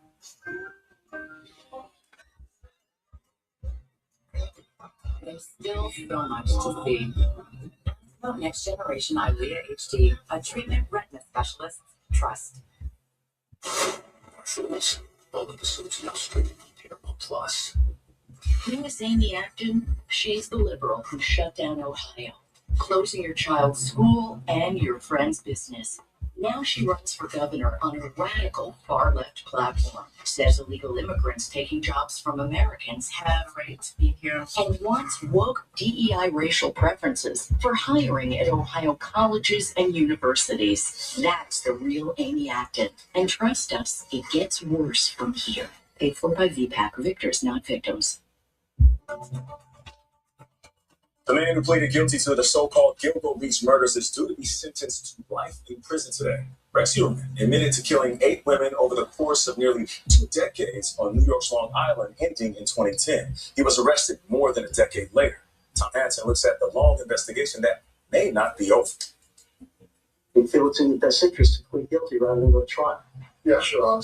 That was Rex Heuermann in April, as he confessed to murdering 7 women and admitted in court to killing an 8th, then disposing of their bodies near Long Island's Gilgo Beach. Rex, did you do it? Heuermann was arrested in 2023, more than a decade after the search for one missing woman turned up numerous sets of human remains and raised concerns over a potential serial killer. Matching DNA from a discarded pizza crust ultimately helped investigators hone in on Heuermann, who initially pleaded not guilty before his surprise reversal in April. Victims' families are expected to offer impact statements in court today, the first time they'll be able to address Heuermann directly. Some spoke out previously after his guilty plea. This moment is not the end, but a reminder that love endures, truth prevails, and hope never fades, because even in the darkest moments, justice will find its way. Suffolk County District Attorney Ray Tierney's office led the prosecution. Do you believe that this is the end of this case, or are there more victims potentially that could still be out there? Well, it doesn't matter what I believe. This is certainly the end of this indictment. But unfortunately, we have a lot of unsolved cases. We have a lot of bodies that are still out there. You know, some on Gilgo Beach and some elsewhere. So whether or not this case is over, the work still remains. And the murders to which Heuermann pleaded guilty span nearly 2 decades, guys, from 1993 to 2010. He faces 3 consecutive life sentences behind bars without the possibility of parole, plus another 100 years on top of that. So a little semblance of closure for the families there, guys. Tom, thank you. Coming up, Vlad is here with What to Watch. What's happening, Nate? I've also got my friend Elizabeth Hasselbeck is back for another round. We have a lot to cover. What to watch? Sure do. Yes. One of the worst kept secrets in Hollywood is now official. Do you know what it is? Tell me. I'm not going to tell you. You gotta watch. You gotta watch. Plus, some of the most iconic movie props are hitting the auction block, and I've got my eye on a couple of things. Did you bring your wallet? I did, but I'm not sure it's enough. That is all ahead on CBS Morning.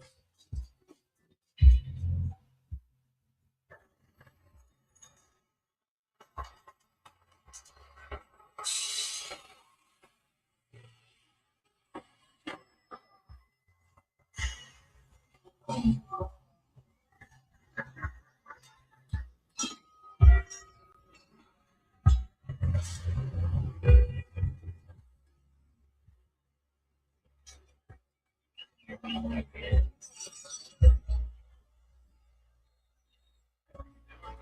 mental health is better.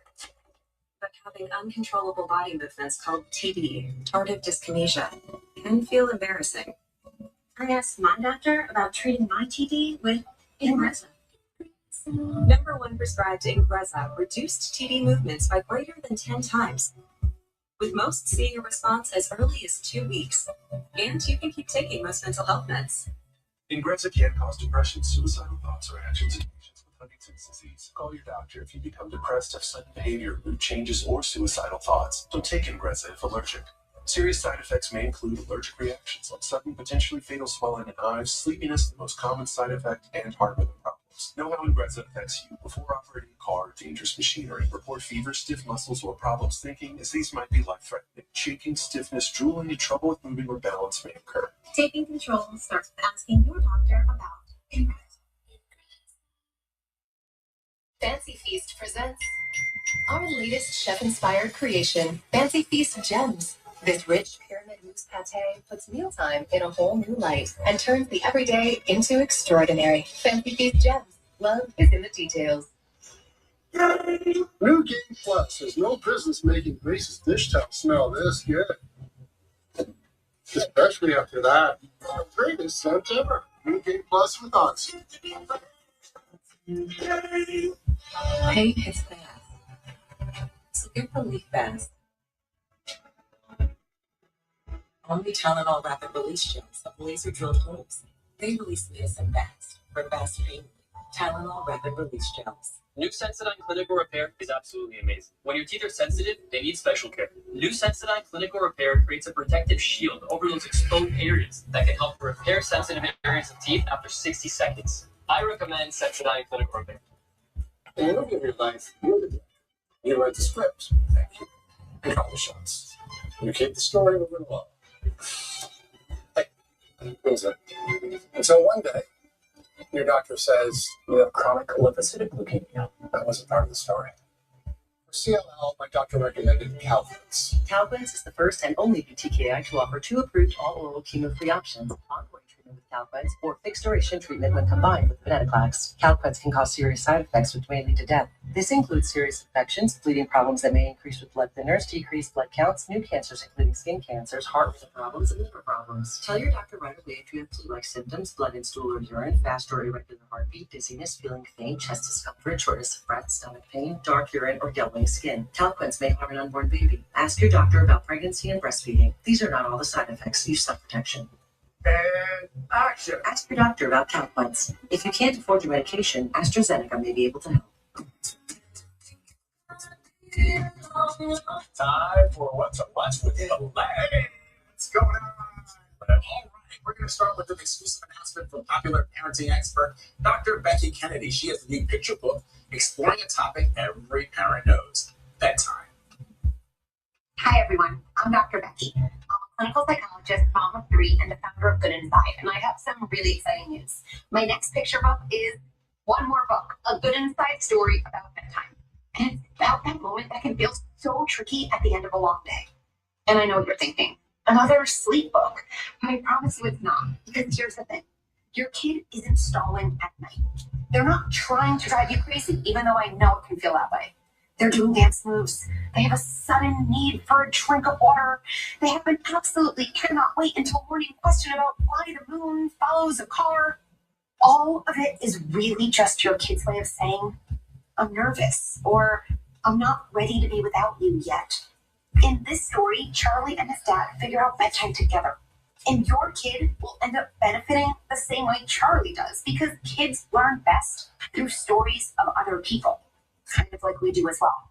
You'll close the book feeling like you understand your child a little better, and having made progress in teaching your kid to sleep independently. Scanning the QR code on kept secret of a story you told me once about you, because we all love when our favorite movie stars are involved or not involved, right? Well, we do have a tendency to, I have a tendency to get caught up in it. And I was so glad when he actually confirmed it, because are they not? So years ago with Tom and Nicole. Yeah, Got to go on cruise. And Nicole. And I called over and said, "Oh my God, I'm so upset. Tom and Nicole just announced they're divorcing." There's dead silence on the end of the phone. She goes, "And do you know them?" Well, no. But our hearts are with them. Yes. Is it going to change your life? Well, no. And I just felt sad about it. She went, "Okay, Gail. Or I'll call somebody." You do. So I was glad to hear that he confirmed it. I like it. It feels good. It does. I like hearing people. It's working. People that we watch and we love. Admire. Yeah, I think we should post their registry. Right. We have gifts for you all. We have gifts. Speaking of gifts, if you're a Star Wars fan like me, like Jesse Masters in our control room, you have a chance to buy Luke Skywalker's saber. Remember this. Watch.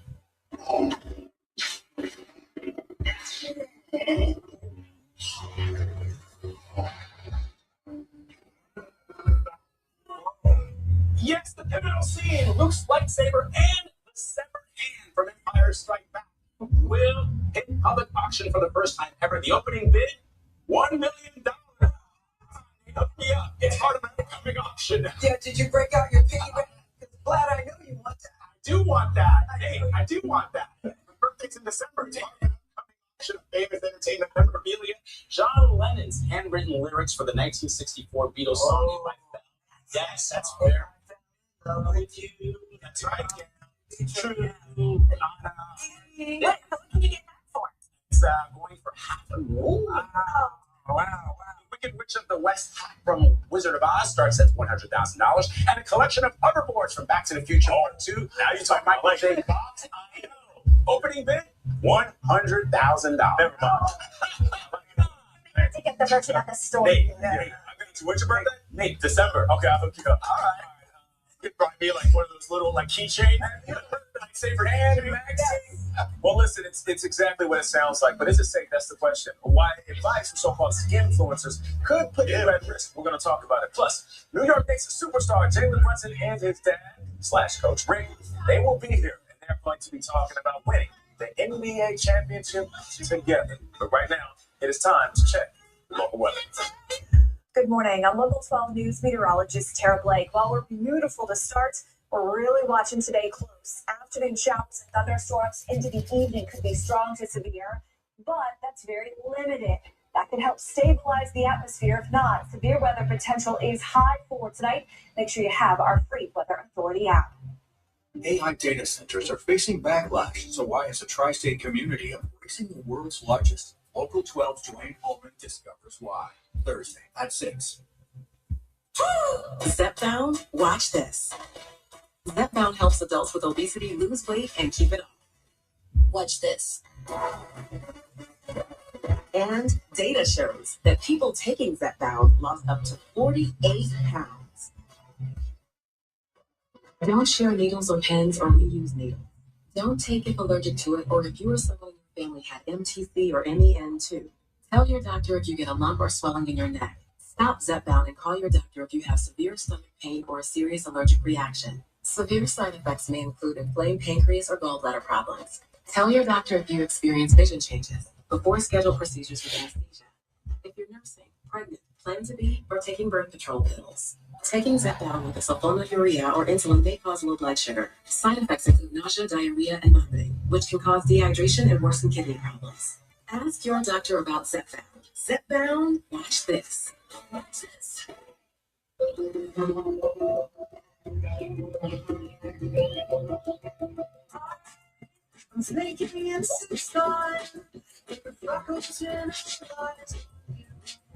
Xfinity Mobile connects you to Wi-Fi in millions of places. 5G when you need it most. Cut your mobile bill in half. Plus, try Xfinity Mobile free for a year. Xfinity. Imagine that. Man, when did health get so ludicrous? Turns out trying it all doesn't always add up. Oh, Mark. Oh, no. Thankfully, I take one a day to make sure I'm getting key nutrients daily. One a day. The one for you. At least Safe Flight can come to you for free. They can come to me for free. That's right. SafeLight can come to you for free, so you can get your windshield fixed anywhere you want at no additional cost. great local service. Go to safelight.com. Safe like repair, safe like replace. Opening day, just like we used to. I love being out here with Sam again, especially at the big game. It's why I wanted more for my symptomatic obstructive HCM. So I asked my cardiologist about Camzyos. With Camzyos, my symptoms have improved, and I can be more active. It's a difference I can feel, and he can see. Camzyos is proven to reduce obstruction in the heart 4 times more.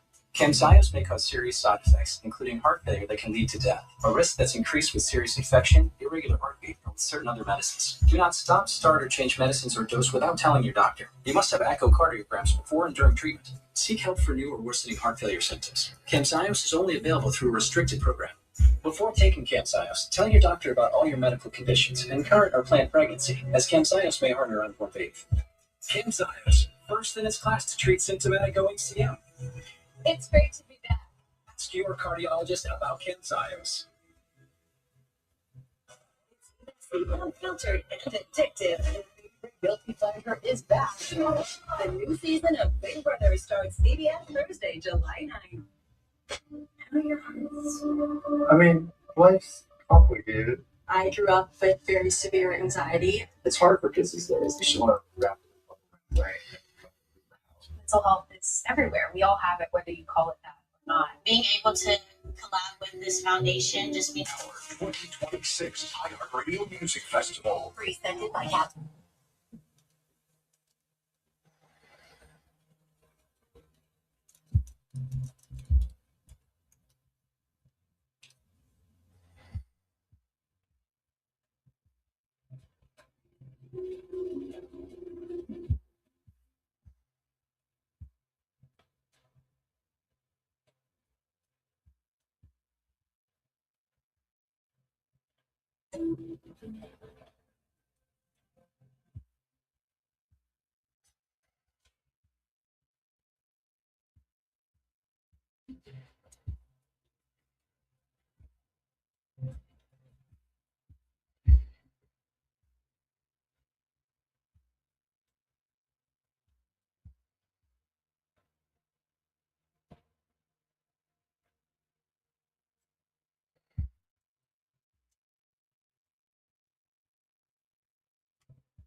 Toledo didn't offer me be here in a second. I just don't understand. What did you got over there that you don't come after this? I got meat. I don't get it. That you don't come after this. All right, let me know if it doesn't look right.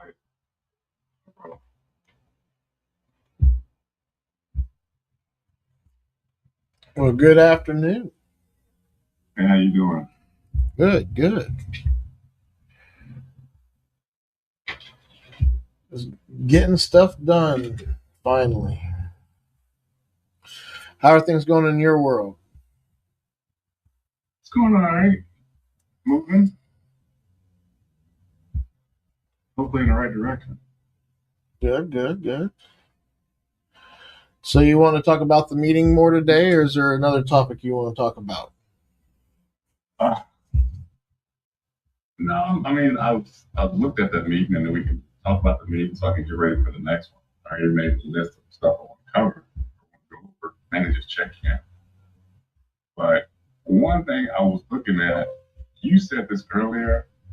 I hope it's true. I'm trying to figure out myself as far as I don't know, like upcoming events, or even a calendar on the athletic website, so we can see what events are coming or on tap for this week or that day or whatever. And Every this, time I try to do it, and try you, to embed it. what site do you want to do this on? You want to do this on the site that we created? Yeah. Every time I try to embed it, it just give me the link. It said something about, I don't know if it's the sharing settings we have it on or whatever, but I could never get it to come up. Yeah, it says can embed due to provider site permission. URL will display as a link as a text link, but I want it to display as the. You want to see the actual events listed. Yeah. Yeah, like so. Like for instance, here, let me share my screen real quick. So for one of my clients, let me grab a browser from clients. Here we go. So if I go home here, so here is a calendar. Like this is what our team site. This is what our sites look like on Microsoft versus what your sites look like on Google. That's Microsoft. Yeah, so you can see how these are listed here, right? These are events that are coming up. So you're wanting something similar to that on your site, is what you're saying. Yeah. That's what my understanding here is. Okay. So, let me see here. Got like a million things going on at once. Oh, there you are. Okay, so how can we list events on the Google site?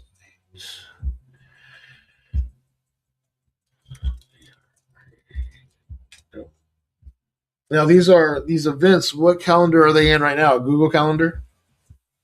Yeah. Okay, I didn't know if they were in Big Teams or whatever the program's called now. Is it still called Big Teams? Is that what you guys are using this year? Yes. They're called Big Team. It's just they partner with another group. Yeah, or they were acquired or something. Yeah. I'll be honest, I got to catch up on that. They keep sending me a link about something. But I'm involved with it, like, it's kind of confusing because it's not only is it the big team, but it's also another aspect of how we pay officials, and we don't want to have that agreement. Yeah, you can embed a calendar. So let's look at that together here.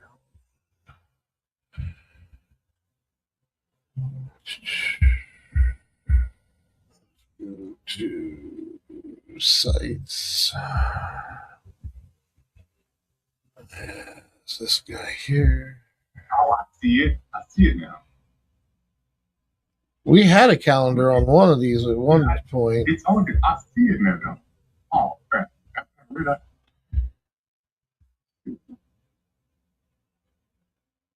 I like the eligibility page you threw up.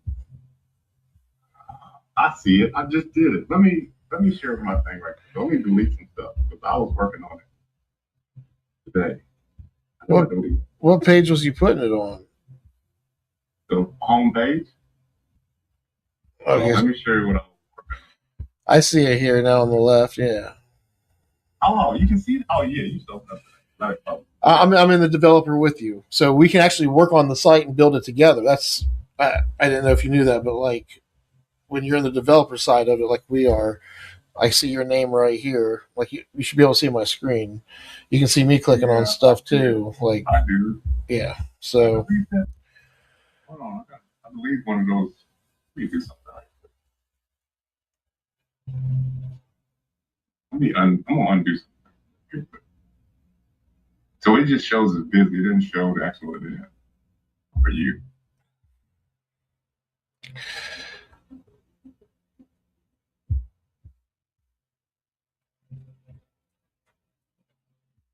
Oh shit. Hit Control Z, that'll undo whatever you feel like you did. Or yeah, you're on a Command Z, I guess would be on your computer. Yeah.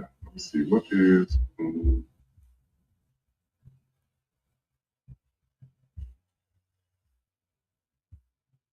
But yeah, I can see the calendar now. Now, in order to get it to show up, you have to publish it. yeah. It won't show up I'm trying to automatically. It won't let me. Oh, it won't let me do that. But yeah. Okay. But I was looking at what you have on there. It only shows it's busy. It won't show the actual thing for you. Correct, because I probably don't have access to what. I tried to give you access. It won't let me give you access because I guess because you're not a. What calendar is it? That's the first question. It's the Northwest Athletic. It's the one that we had created. Yeah. Now, do you have the password to that account? Yeah. Hold on. Let me do this. Yeah, it won't let me get it. Yeah, I got the password. So you probably have to be logged in as that account in order to give permissions, because that's the account that owns. I don't know if that account. You should be able to make yourself an owner. So if you log into that account, and the best way to do that is not on the browser you're on now, but open up a incognito window, and then go to sites.google.com or whatever it is you want to go to, and sign in with the Northwest Athletics username and password, because it's the owner of this calendar. Okay, never mind. Yeah, so when I told you we want full control over the item, the resource that we have, that means we need to, hopefully they gave you the password to it too. Yeah, I see the guy sharing that though. I can get it. I'll just have him switch it over. Yeah, you should be able to switch ownership over to yourself. Can you have multiple owners on a site or on a on anything? On a calendar? I don't know. See, I'm very new to Google Workspace. You're the only client at the moment that I have that has Google. I need to do that deep dive and figure it out.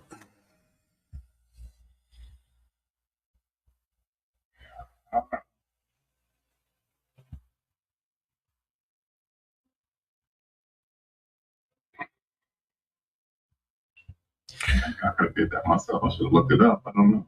Every time you start using AI thing, I should have did that. So are you seeing busy too when you look at it? No, I'm not. That's why I was trying to change it for you, but I didn't want You don't have to. What happens if you actually publish it?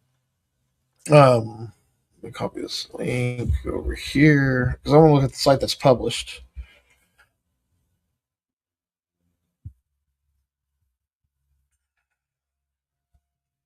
Okay, that's what's on like right now. This is what people will see if they go to the site now. They're not going to see this. So, what was this? This was going to Coach's Athletic Handbook Signature. You want me to try to publish it, or is it just taking a while for it to photo? I'm putting this link back real quick that I may have accidentally removed it. Let me duplicate this. Whoa, you're sensitive. All right. You. What was it called? Coach's Athletic Handbook Signature page.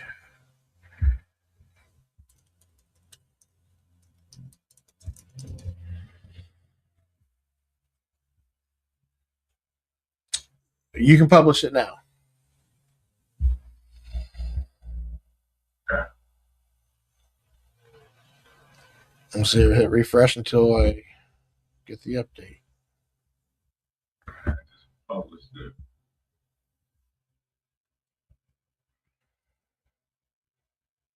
Not yet.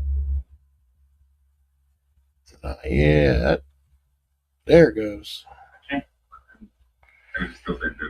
But that's fine. So that's fine if it does it for me because I'm outside the organization. I'm Joseph at Navicore. I'm not EDU. I'm not pressed about how it looks for me. I want to make sure your assistant sees it right. Okay. Like, so, or somebody that's, do you have access to anybody that can verify how it looks for them?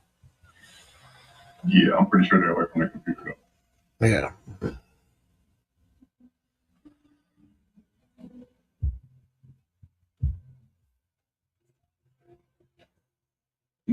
Okay. And I like the week view better.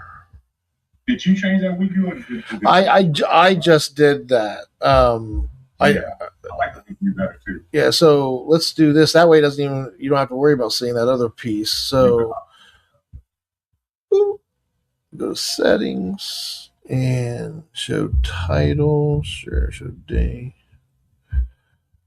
View mode. Oh, you're not going to show me the. Yeah, baby. They don't get to pick. Use viewers time zone. Sure. Yeah, that's healthy. Notification buttons. That way it just shows it. Oh, that's sweet. Yeah. Done. That's clean. It's just a reference. It's just there to look at. If you want to get more in depth, you click this add to Google Calendar and it puts it in their calendar for them, and they can track that calendar moving forward.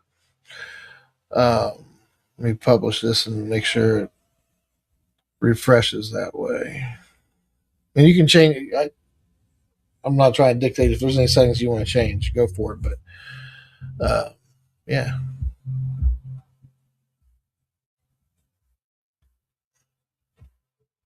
There it goes. Okay. Yeah.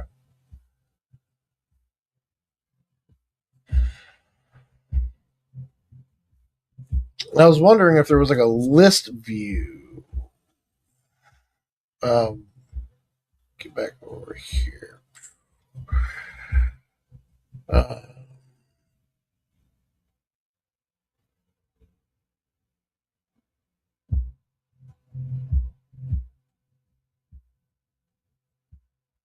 Agenda view. Oh, yeah. That's what we had, wasn't it?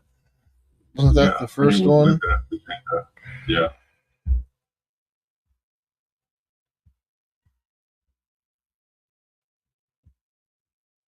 How'd you get that to come up? Where's that setting? It is. Okay, I see it now.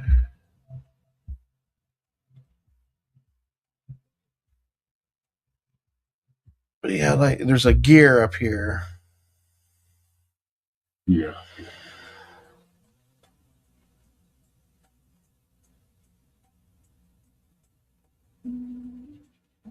Yeah, there's really no.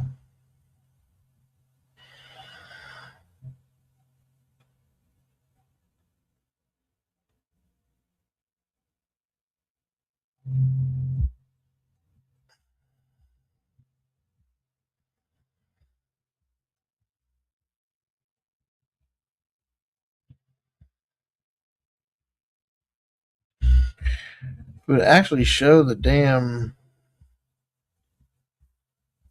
But that's just my rights is showing it that way. Yours should look different.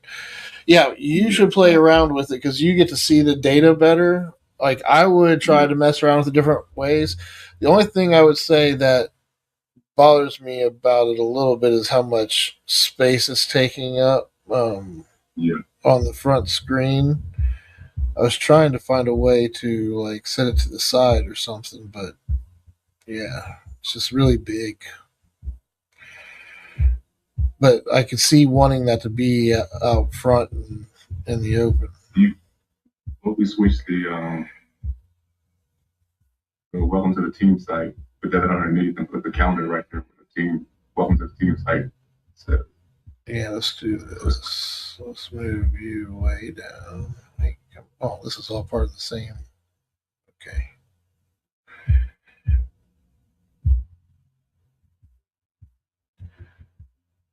Can you move up? Can I move you up?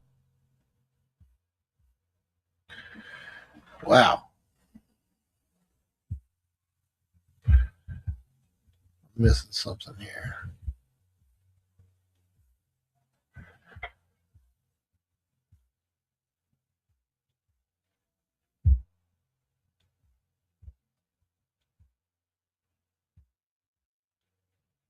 Why is there only 3? Can I go kind of lower this?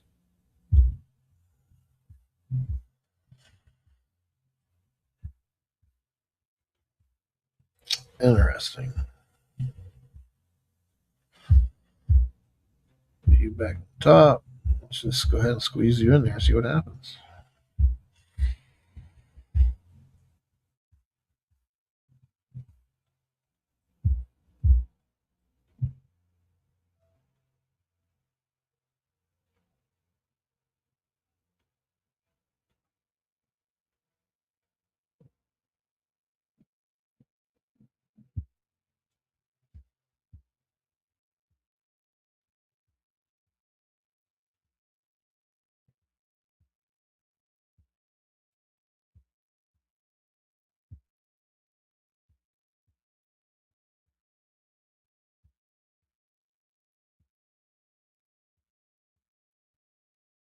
We can always take a look at it and see what it looks like.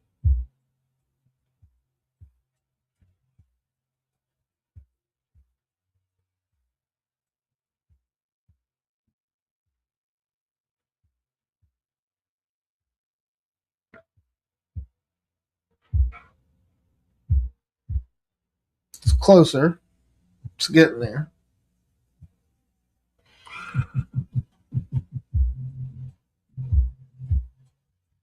I wonder if there's a way to condense the hours more.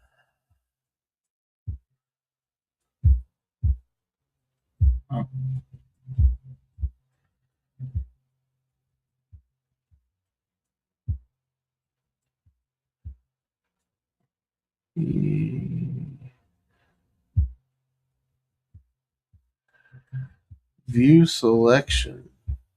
What is that? Oh, that's where they can select their view. Okay.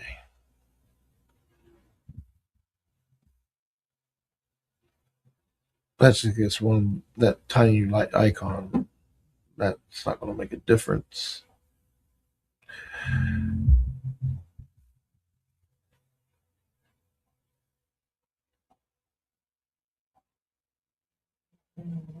Yeah, we wanted to show the title. So, yeah, I think that's good.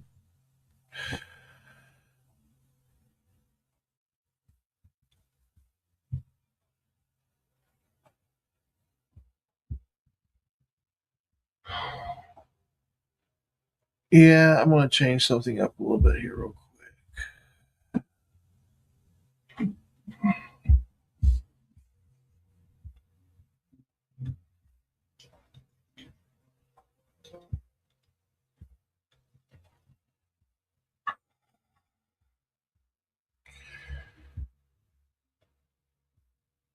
Mm-hmm.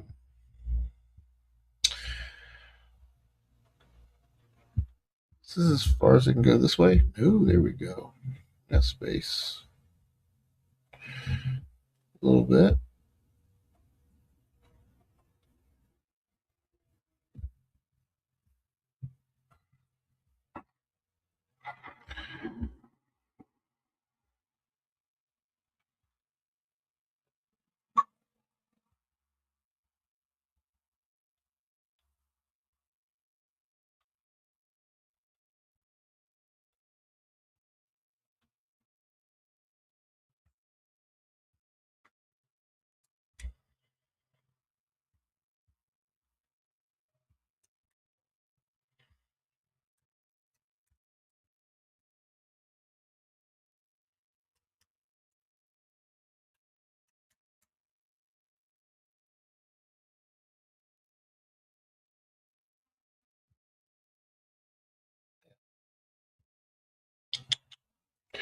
All right, so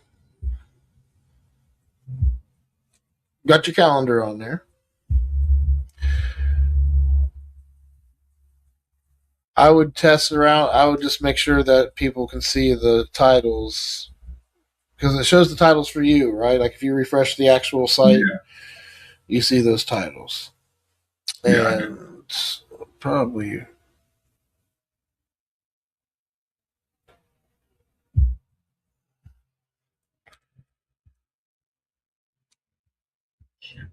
I do something.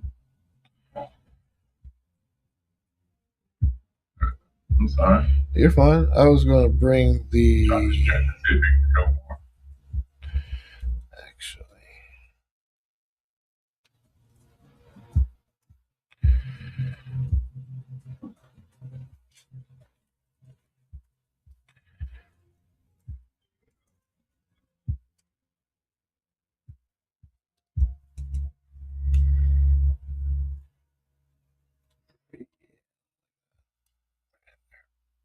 I'm done playing with it. I'm getting too anal. All right. I didn't like how unbalanced that was. I'm going to bring these down a little bit. Anyway. Yeah, so what else is going on? Like, anything else you want to go over or discuss?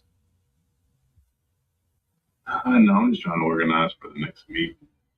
Just trying to make sure I address the changes that occurred and stuff that I'm still waiting on. That's about it. Well, hello, can you hear me? Yeah, I can hear you. I'm just, I don't know. I'm not sure what much more we can do as far as the meeting goes, as far as framing that up. I think you have that pretty well underway now. You said you were using AI to help with some of this stuff. Are you using Google or what AI are you using when you do use it? When I use this chat GPT. GPT. Yeah. Yeah. But I mean, honestly, it's just like a last resort. Like, I mean, I use it until I get stuck. I mean, I don't use it until I get stuck. But I haven't really utilized it to like the capabilities you do. Well, I'm still learning myself. Like I'm blown away with how like I have it installed on my computer and I got this agent that I can just say, "Hey, go look in my OneDrive folder or go to my Google Drive and look for all my pictures of, I've taught it who I am and who my kids are and it can go find pictures of us and like this is pretty crazy. And so whatever you're trying to accomplish, whatever thing is stressful that you're doing day to day, I love the fact that we can now engineer. Like, I haven't started building interfaces yet. I've just been building smart agents that I feel that are actual helpful. Like whether it be for how do I handle problem athletes that are struggling with grades that want to play sport, like help me build a program to put them through that I can get funding from the school to approve, or I don't know, whatever it is that you're trying to accomplish. It's a great resource for approaching it in the best way possible. You just gotta know what you're trying to accomplish. Like, for instance, what's coming up around the corner for you guys. I mean, it's summer right now.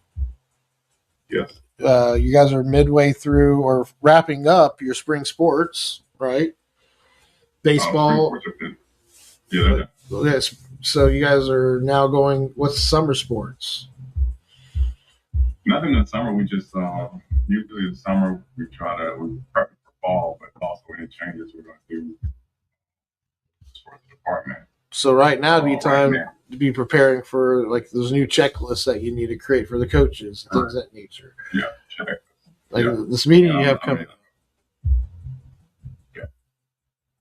So we're just going over procedure mainly like eligibility, and then And now you have a page set up for it. Does this page have everything they need to know for it? No, no, that was something I put up there in regards to transfers. So we still got to collect transfer information. We still got to check grades, eligibility, and also another one is compliance issue with physicals and medical paperwork. So those are the three things we hit over the summer. Oh yeah, so that's another thing is that what you're going to go through that list of everything you're going to talk about, making sure it's accessible through this site. That way, this site is the thing, if that makes sense. So yeah. So so for eligibility, when you talk about that in the meeting, make sure this has everything on it, so that way you can just go to the eligibility page to get caught up on all the latest updates there. Anytime there's a change to it, you just update it here. This is now your, communication platform, and if there's something they need to fill out, put a link right here to the thing they need to fill out electronically and get it done. That type of thing. Was there an eligibility? So I saw a button, something about eligibility or something. Maybe not.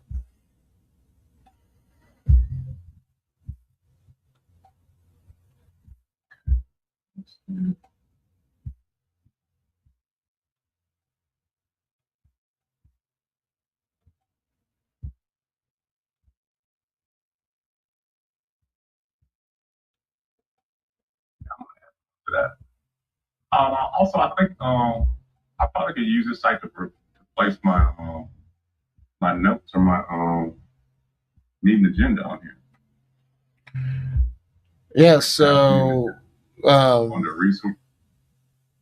Yeah, is that a public document? Because you're just going to share. That's the link you're going to share when you share it, right? Is the one to the actual document, correct? So I'm probably work on this athletic department. I mean, the resources. I'm going to take those calendars off since they already got access to the calendars already. In another document, the other part of it, I'll keep the apps and services. What does LOB stand? It's your guys' line of business applications. Line of business that just stands for anything that you guys use for business purposes. Yeah, I'm gonna keep this right here, but I'm gonna change this. Yeah, and change that. Yeah, you can put athletic apps if you want to put athletic apps and services, or it's really it's stuff for you guys. Like change those labels, make it your own. Like that's This page is supposed to be resources for you and the coaches. Like, here's all the apps that we use. Here's all the calendars that we have. Here's all the X, Y's, and Z's. If you need, equipment, go here. We got coupons for, the boosters are a great resource. Here's access to their link. Here's a link to their site. Whatever resources they have.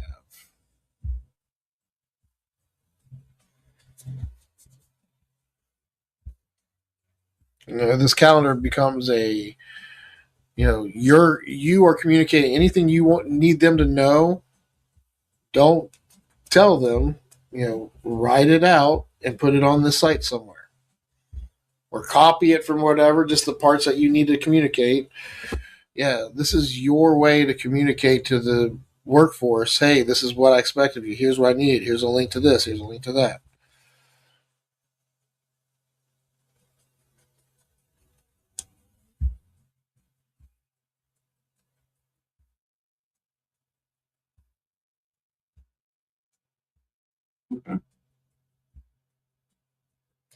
You should be able to. You could probably embed that actual file, embed it to where the document just shows up here. If they can open it from there.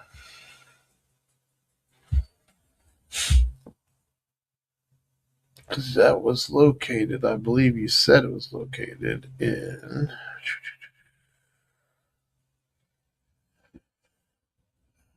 Share me.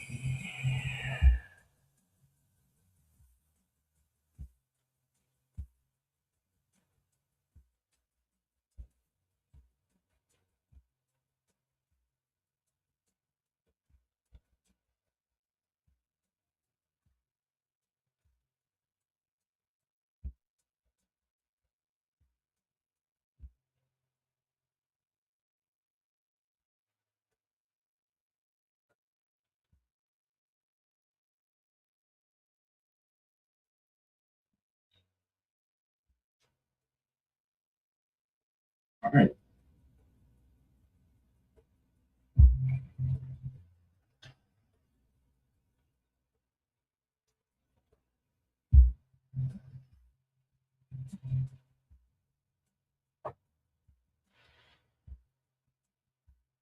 That document, what folder is that document in again? That was in which folder? Under department manager. That's what I thought. It's the athletics. Northwest Athletics. Oh, that's right. And yeah, that is true.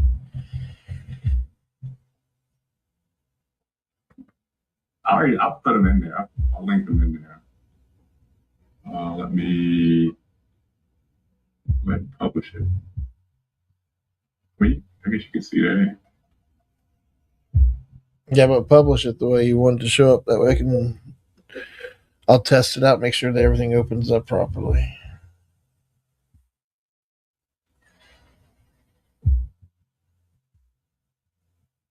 I like how you put the past one. Past one doesn't have links though. No, that's the one coming up. That's the next one.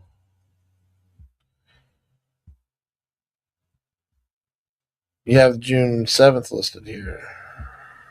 That's July 7th. Or July 7th. But there's no agenda or presentation. Yeah, that meeting. Oh, that's that. I thought that. I'm sorry. I'm thinking it was a past meeting, and here it's okay. I got you. But you'll put the links to it when you get there. I got you.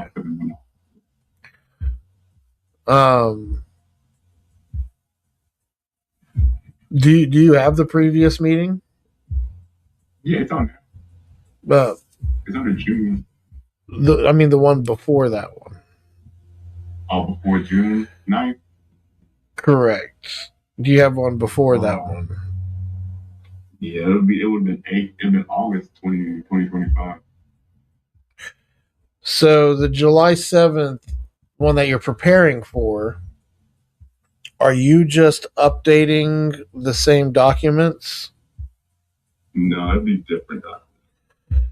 Okay. So are you building those notes yet for July's meeting? Yeah. You don't want to add the links until the meeting's ready, though. I got you. Right. Right. So if they were there, and we could see them, if the coaches knew they were there and they could see the notes for the next meeting coming up, would that hurt anything for them to be able to see it and be able to add to it or ask questions on that document or anything like that? Could that be a point of communication? I'm not trying to put a wrench in things, but if they start seeing this and they see that this resource is here, and not everybody's going to oh, I'm involved, I'm going to go to this link and do this, but people that actually care and they know that this is and the more you drive this as a tool, this is how I communicate. You want to bring it up in the meeting, then why didn't you put it in the meeting notes? You guys have access to these. We need to talk about it. We have a short period of time. If we get through the rest of this, we'll come back to your question. Okay, Jim? All right, let's go ahead and get through our agenda. How you lead and how you discipline and stick to the standards, Jim will know, hey, well, if I want to bring it up in the meeting, and that way you're prepared to discuss it. I'm not prepared to discuss that today, Jim. It's a great question. How you handle yourself, but sticking to the system. Now you have a system. Here's our notes. We're all going to meet. You have access to the notes. This is what we're going to discuss when we meet. You start to build a cadence around that, and that's just one of many touch points that a leader has in order to start controlling and not make yourself the point, because what they'll do is they'll quit coming up to you in the middle between meetings and come to you for questions. Now there's a resource where they can bring it up in a way that you can be visible to it. All I'm trying to do is I want to cut people's needing to come up to you. You now can start pushing them to the meeting notes. Hey, it's on the resources page. I've emailed it to you guys. You guys know these notes are coming for the thing. So, maybe have your own personal notes off to the side somewhere, but have an official outline for each meeting. This is what I was talking to you about before, having that framework, right? Every meeting, we're going to talk about X, Y, and Z. And, here's the next meeting's notes. And that's what this becomes, is that place for those. Yeah. And that's how far I would take it. But make it your own, however you do it. I mean, just stick to the structure and get others involved with us, that way they're not coming to you with everything you need. That's one of those ways that we get away from being reactive. That's one of the ways I try to get people to use the technology and having a true north place to put things. Like that's the purpose of all of, like, otherwise you could just email this and have it in your inbox and just send emails to everybody. Yeah, you got the link. Just check your last email for this. Keeping this site, making this a point of communication and using it as a resource instead of you being the person. It takes time, but it'll happen. Now, has your assistant been helping with this at all? Has she been? I can't remember if you didn't. You say she had to go somewhere else and you got a new assistant? Yeah, we ain't hired yet. Okay. They just hired. They did just hire. Oh. Congratulations. So like we talked about this before, you get to start fresh with somebody. Yeah. And right. Hopefully they're, they have experience with tracking, and if they're an assistant, hopefully they have some experience in this world and they'll appreciate the way you're pushing this thing and want to be involved. Yeah. So, another good update here. Yeah. I haven't even looked at your guys' admin pipeline in months. My lord. Well, I'm trying to, that's why I put the meeting in there to try to make sure everything's in one location. I'm just trying to get in the habit of storing, saving all the changes in one location. Yeah, so just looking in here, let's see if there's anything that has been updated or done. So this adopting the master tech plan, that's definitely it's happening. Calendar directory, we created it. We kind of just blew it away on that one page, but we have it documented somewhere. I can't remember where. I have to go to it, but we did create a document to have that directory, and we just pasted whatever it was onto the team site. But that was before I even had SOP&P as a thing, the calendar directory. So we should probably have an SOP&P for this. That's all it needs. Convert whatever we did create into an SOP&P.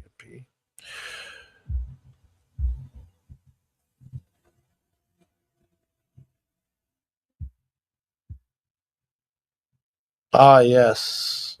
Did we ever do that? Let's take a look. Get away.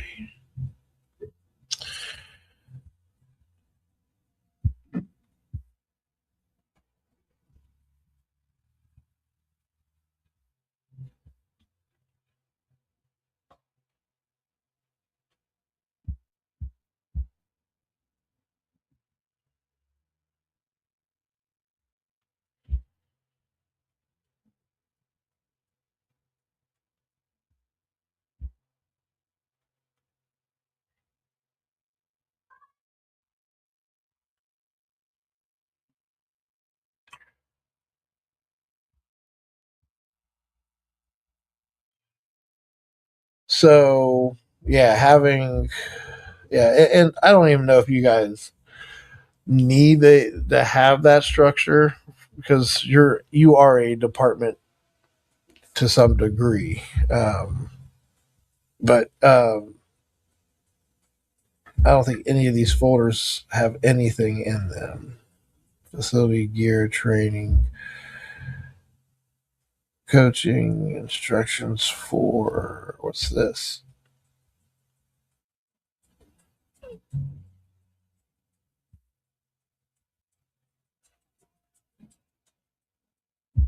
Oh, this is everybody that has to submit their budgets.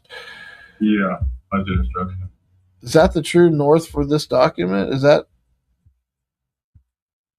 I'm not sure, man. Let me see. Where do I have it? Under coaching? Under coaching, yeah, under the completed, under SOP and P. It is a document that explains, it looks like a policy of some sort, but it's not an SOP and P. It's what we would call a supporting document.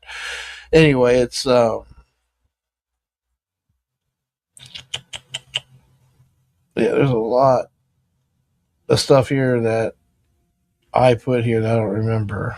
That was that was in December. That was a hot minute ago.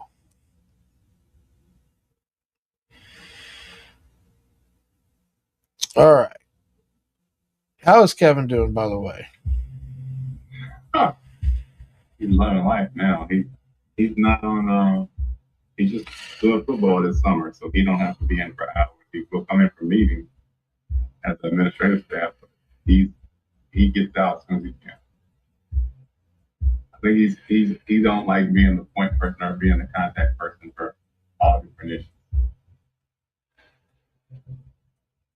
Yep. And there is the SOPMP for the calendars. That's awesome. That's pretty much done. And there's our directory, calendar directory. Okay. And we should have, let's see.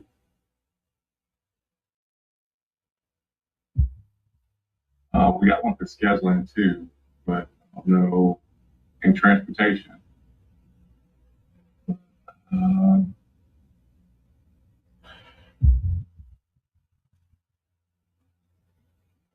We need to get them into this development folder if they are being, because the point of this is that whatever, getting things prepared to move from development to completed. Yeah, so I would say this coaching thing, this instructions, this would probably we should probably move this. Where is the organize move? We're going to take this into, let's go here, let's go to here,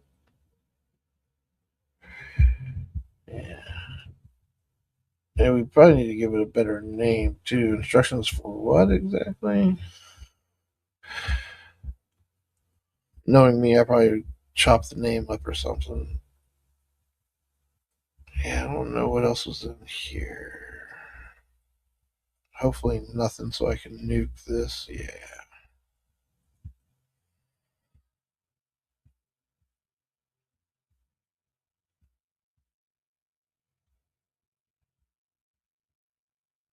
Well, it didn't want to go away.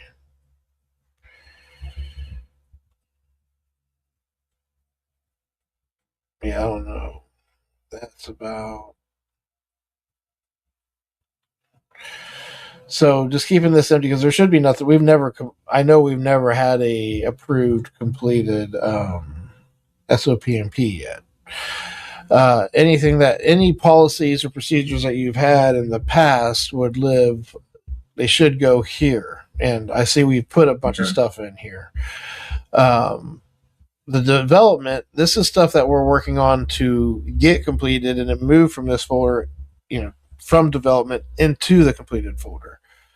So, yeah, I just need to pick it back up where I left off to continue these efforts. But yeah, the SOPMP here, just finishing the flow portion of this, which should be pretty easy.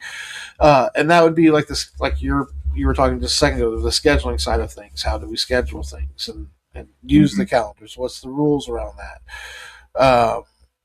In general, we're looking for a general flow. Like everybody is assigned their own identity, and the athletic director creates the shared calendars that the coaches utilize.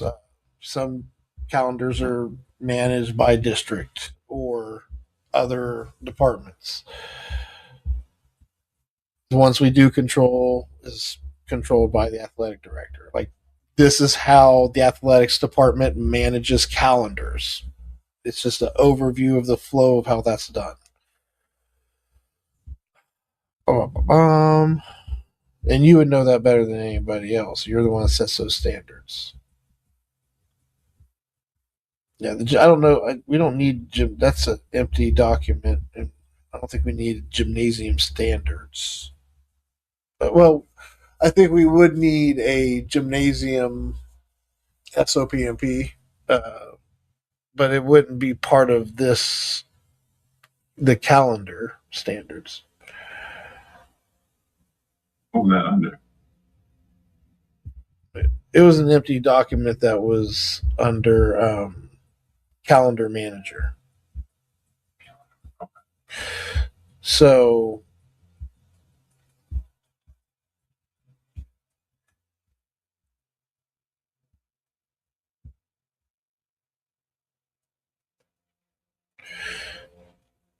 yeah, we're basically, you requested this calendar, and we are going to make it the official calendar that's going to have all the official events for the athletic department on it.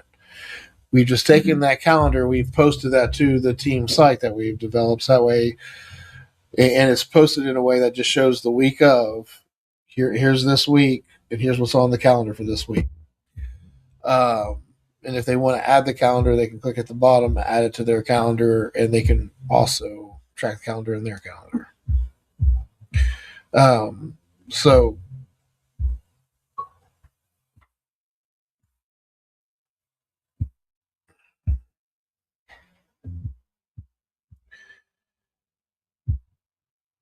you are the gatekeeper of this calendar, right? You're the one responsible for putting things on it. Now, my hope is over time, you'll be able to know that the calendar is a great system. You trust the system works, and you're a busy man, and you ain't got to deal with that calendar. You review it from time to time, but your new person that we hire is the person that's responsible to uphold the standards that you've clearly documented here. And yeah, it should be like, if it's something that you do on a regular basis, and it's almost becomes where it's like mindless, like, yeah, it's repetitive work. That's what assistants are for, is to do those types of tasks. Was hopefully that and many others. Yeah, this is something that we did with AI. I remember. Yeah, I'm not sure. This could be like a supporting document to help train the person. But we need to update it with the things that we've done with the new calendar. Yeah, man. Like, this is pretty wild, crazy stuff. Like, damn, we've done quite a bit. Yeah, you have. I'm gonna make some adjustments, try to tweak it, make sure it's a little bit more efficient. But yeah, I think I mean, even with the thing from the agenda, putting it on there early doesn't hurt. And matter of fact, it kind of pulls them to the website. It's even better. Well, what we really want to do is get them to quit coming to you for everything. Like, you need to show up to all the important events, but really, when you communicate something, you should only tell them once by putting it on the website and telling everybody to go to the site. That's where the update is. You send out an email to everybody. Don't put all the important details in the email. Make sure all those important details are on the team site, and then send everybody an email pointing them to the site. Say, hey, here's a message for you all. Make sure you read this. Not everything. Don't turn into an insensitive, inhumane person. Still send your coaches, hey, I saw that I appreciate your feedback on the agenda for this next meeting. Great question. Like, your engagement should be supporting the systems that are keeping us healthy. Showing up to the meeting saying, is everybody getting communicated to effectively? Is the information clear? Like, and your job is to keep it as concise as possible. Get it in front of them so they know exactly what needs to happen. Like, that's our job, is to make it as easy for them as possible. So all the things that we require them to do, Like, what does that checklist look like? Like, after they leave this meeting, if we had bullet points that they need to do this, what's the general thing that everybody has to do?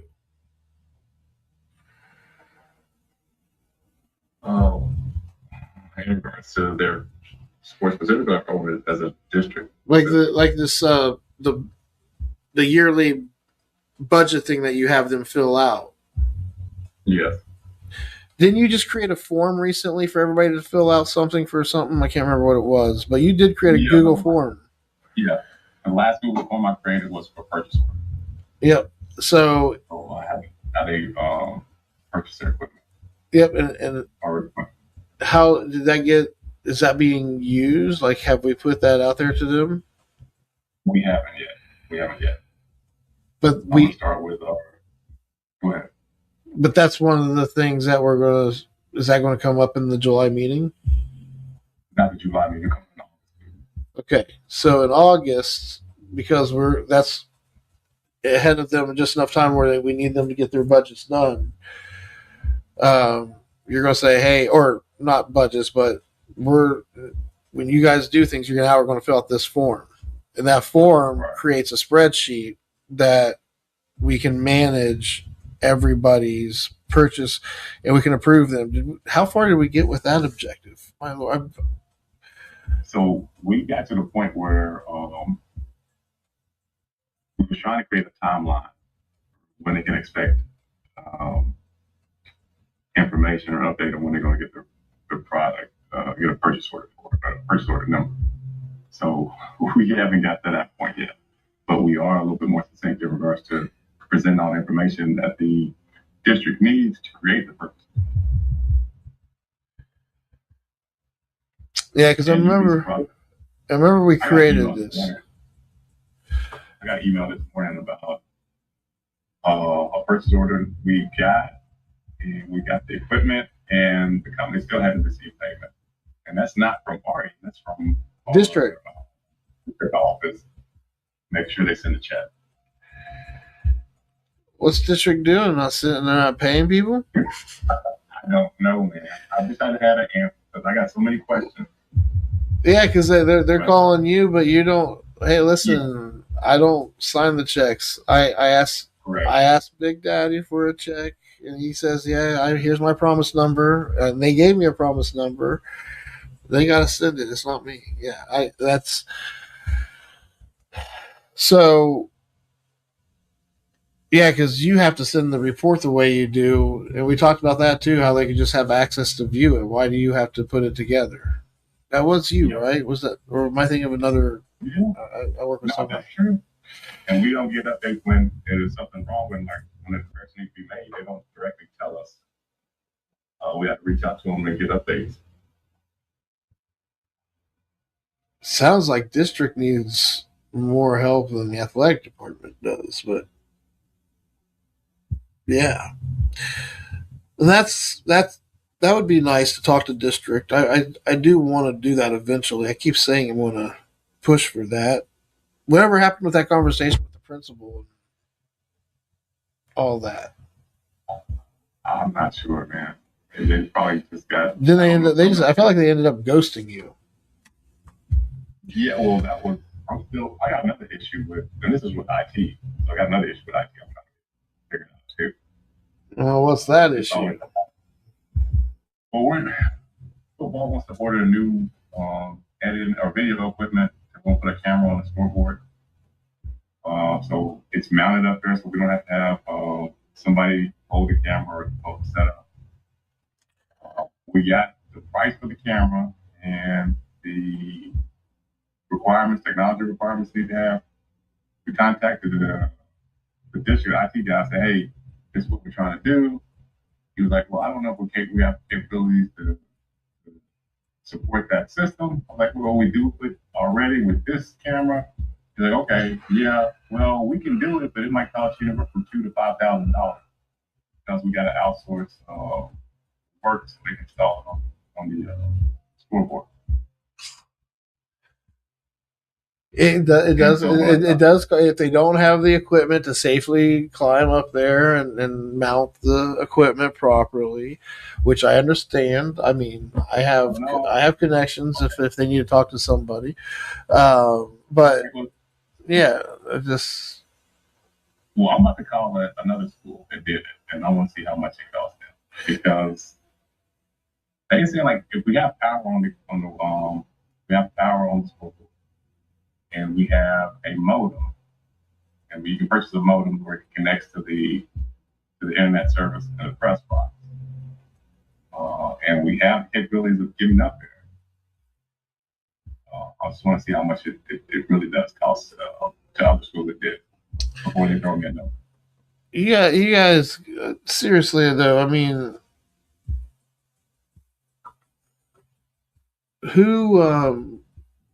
That's such a set. Like, why don't we just go up there and take a look up there real quick? And why can't we just install it ourselves? What's going on? Like, what's? I've had 3 other cameras installed like that, and I'm like, why is this? It sounds like a bunch of people just bored or lazy. It is not this. Enjoy being bored. But you see how long it took us to get the Google account, right? Yeah, and I feel like with this information, I don't want to come in insulting. I don't want them to feel like I'm insulting them, but I do feel like there's obviously some help needed in certain areas. But yeah, I don't know. I wouldn't know who to call or talk to. I don't work in. I don't work. I only work with businesses. I don't work with schools, and I know I'd have to.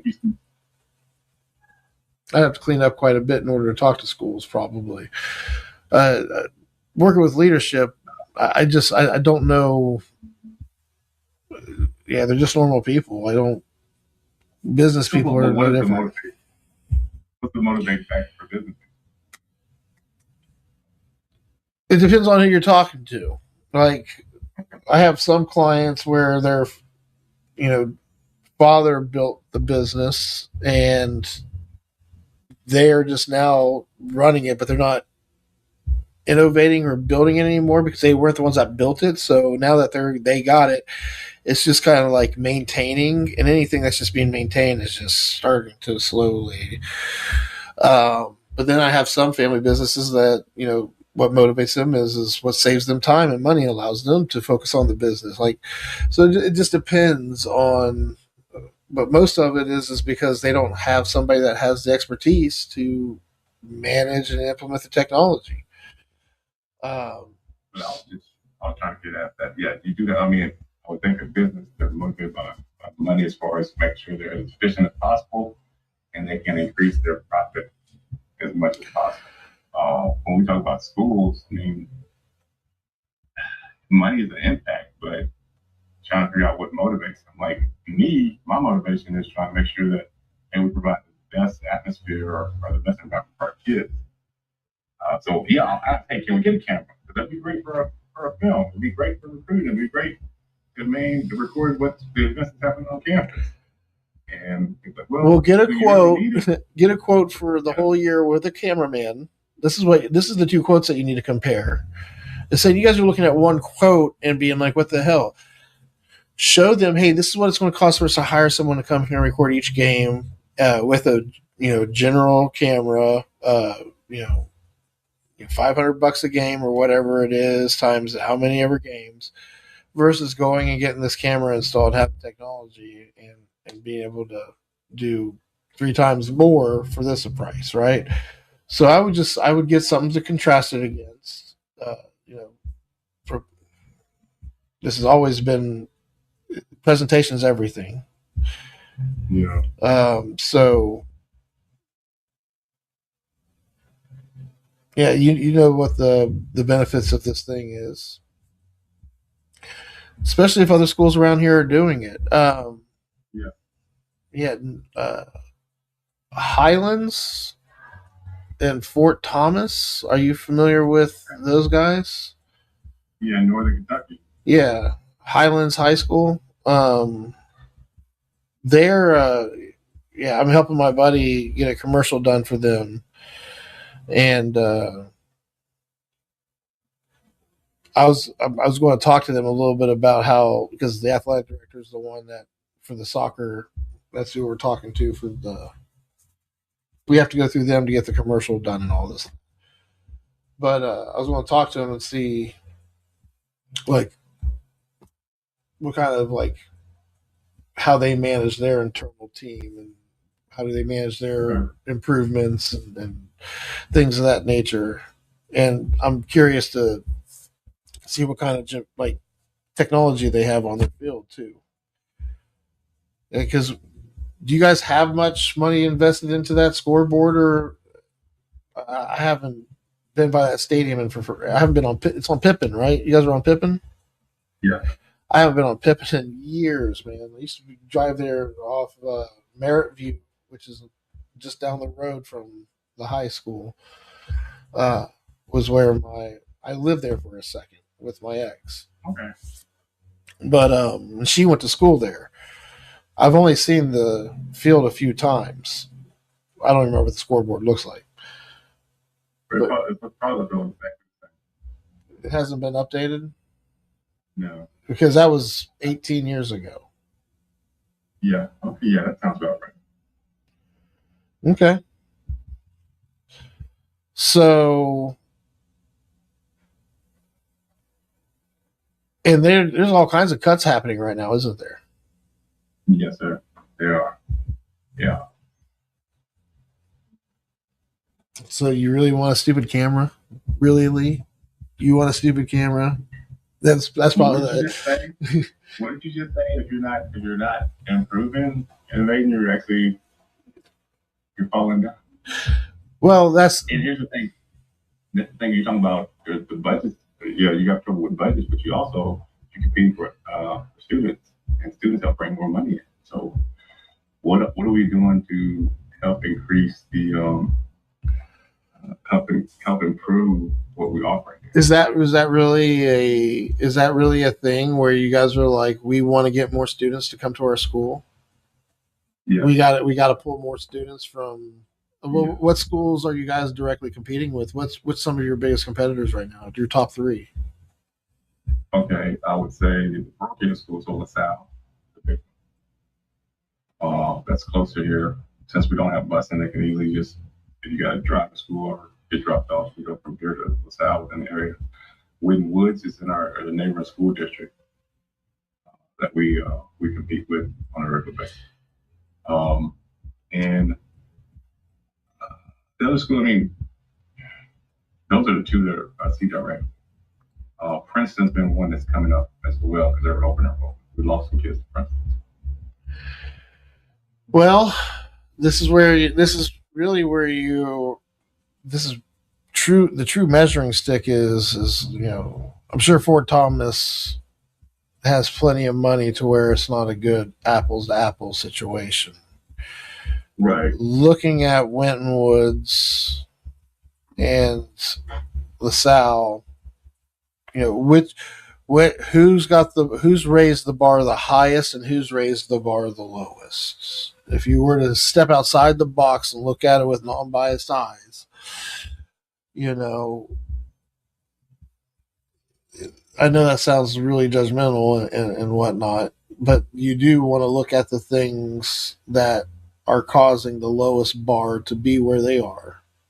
And you don't have to dig very far to start figuring out. Usually, I mean, leadership has a lot to do with it. So strive to beat the highest bar in that group. That's your measurement. But I always say strive to be. You can only control what you can control, so you want to do things like if you are going to get a camera for your scoreboard, make sure it's not more expensive than the scoreboard. Right? It really comes down to investing into into being the best bar, especially if you guys are trying to pull students and stuff. But you have to look at is that because district's the ones telling you guys what to do? District's telling you guys that they're the ones setting your initiatives, right? Yeah. What's district's statement on recruitment?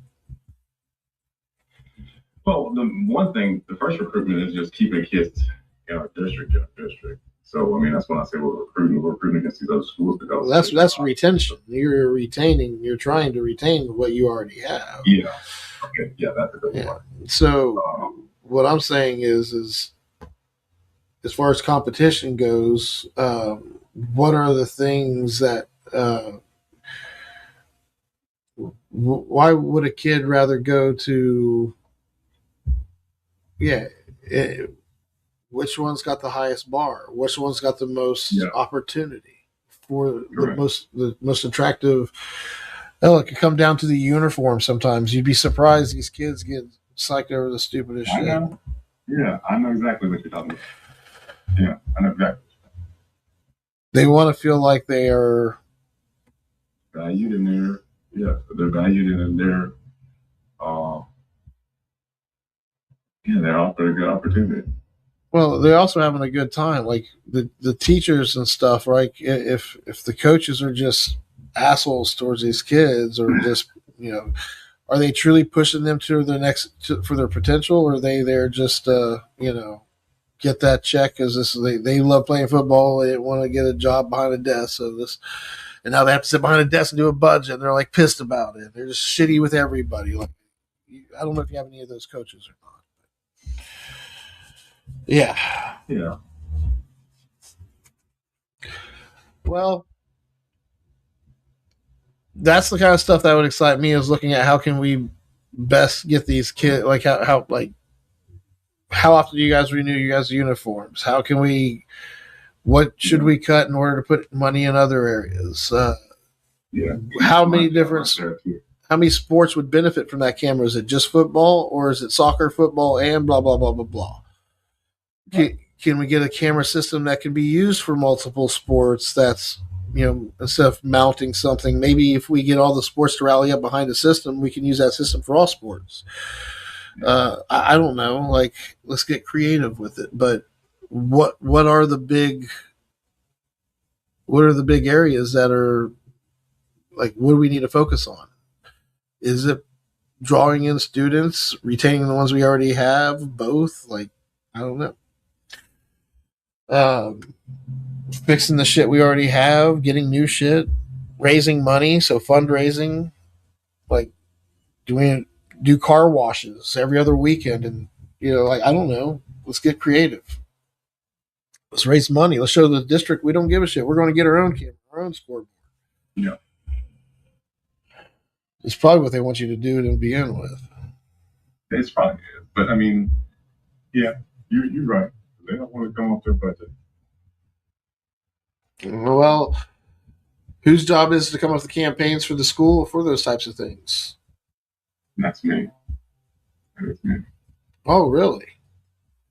Yeah. How much budget do you get to do this? Like, because you have to spend money to do anything. You have to spend money. So how are you spending that money on your campaigns?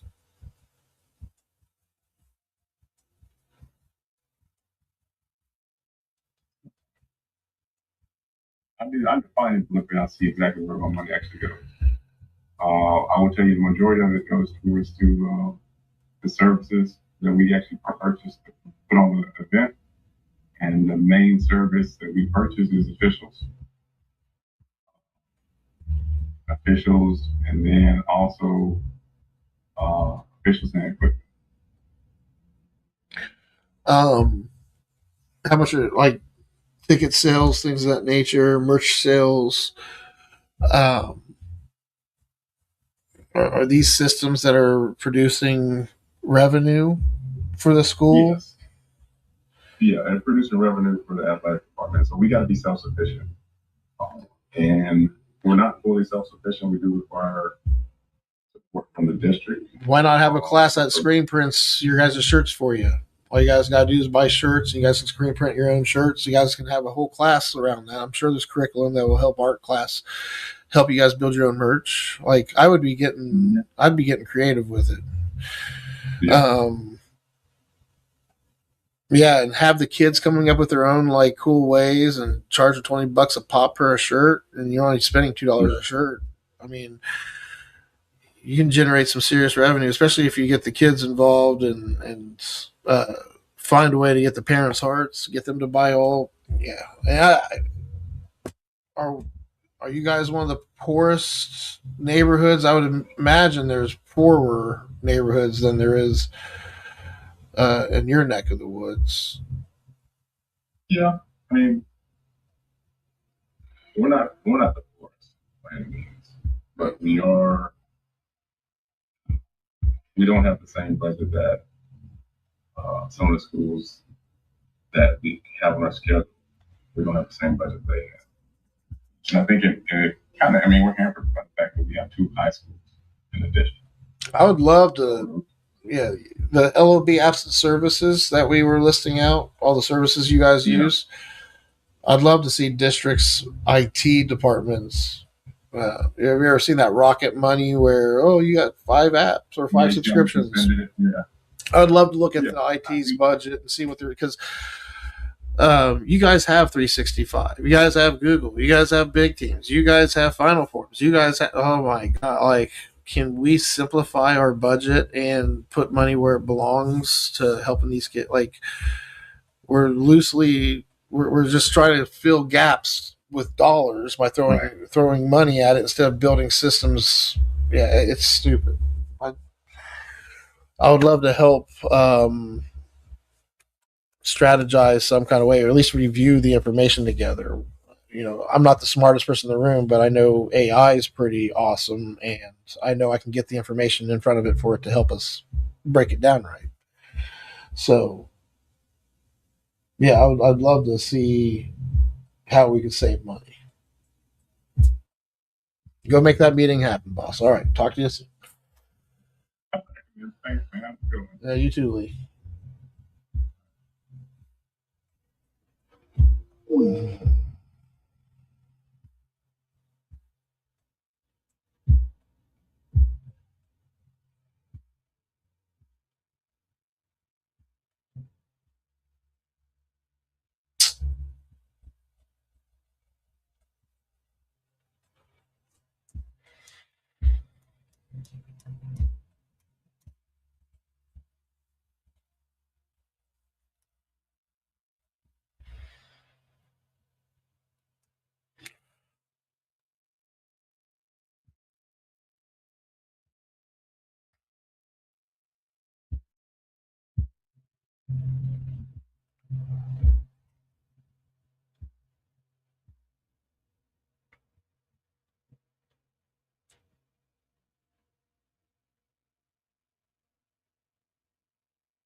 This is Joseph.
Get ready. Probably not, but I'll ask her.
All right, you lovely bastards. It's time to sign off for the day.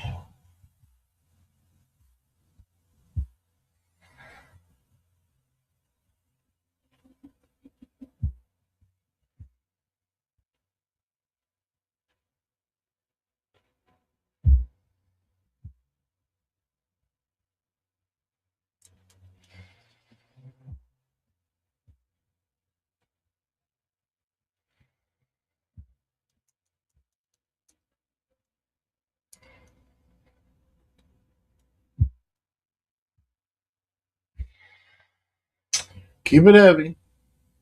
Keep it real. Peace.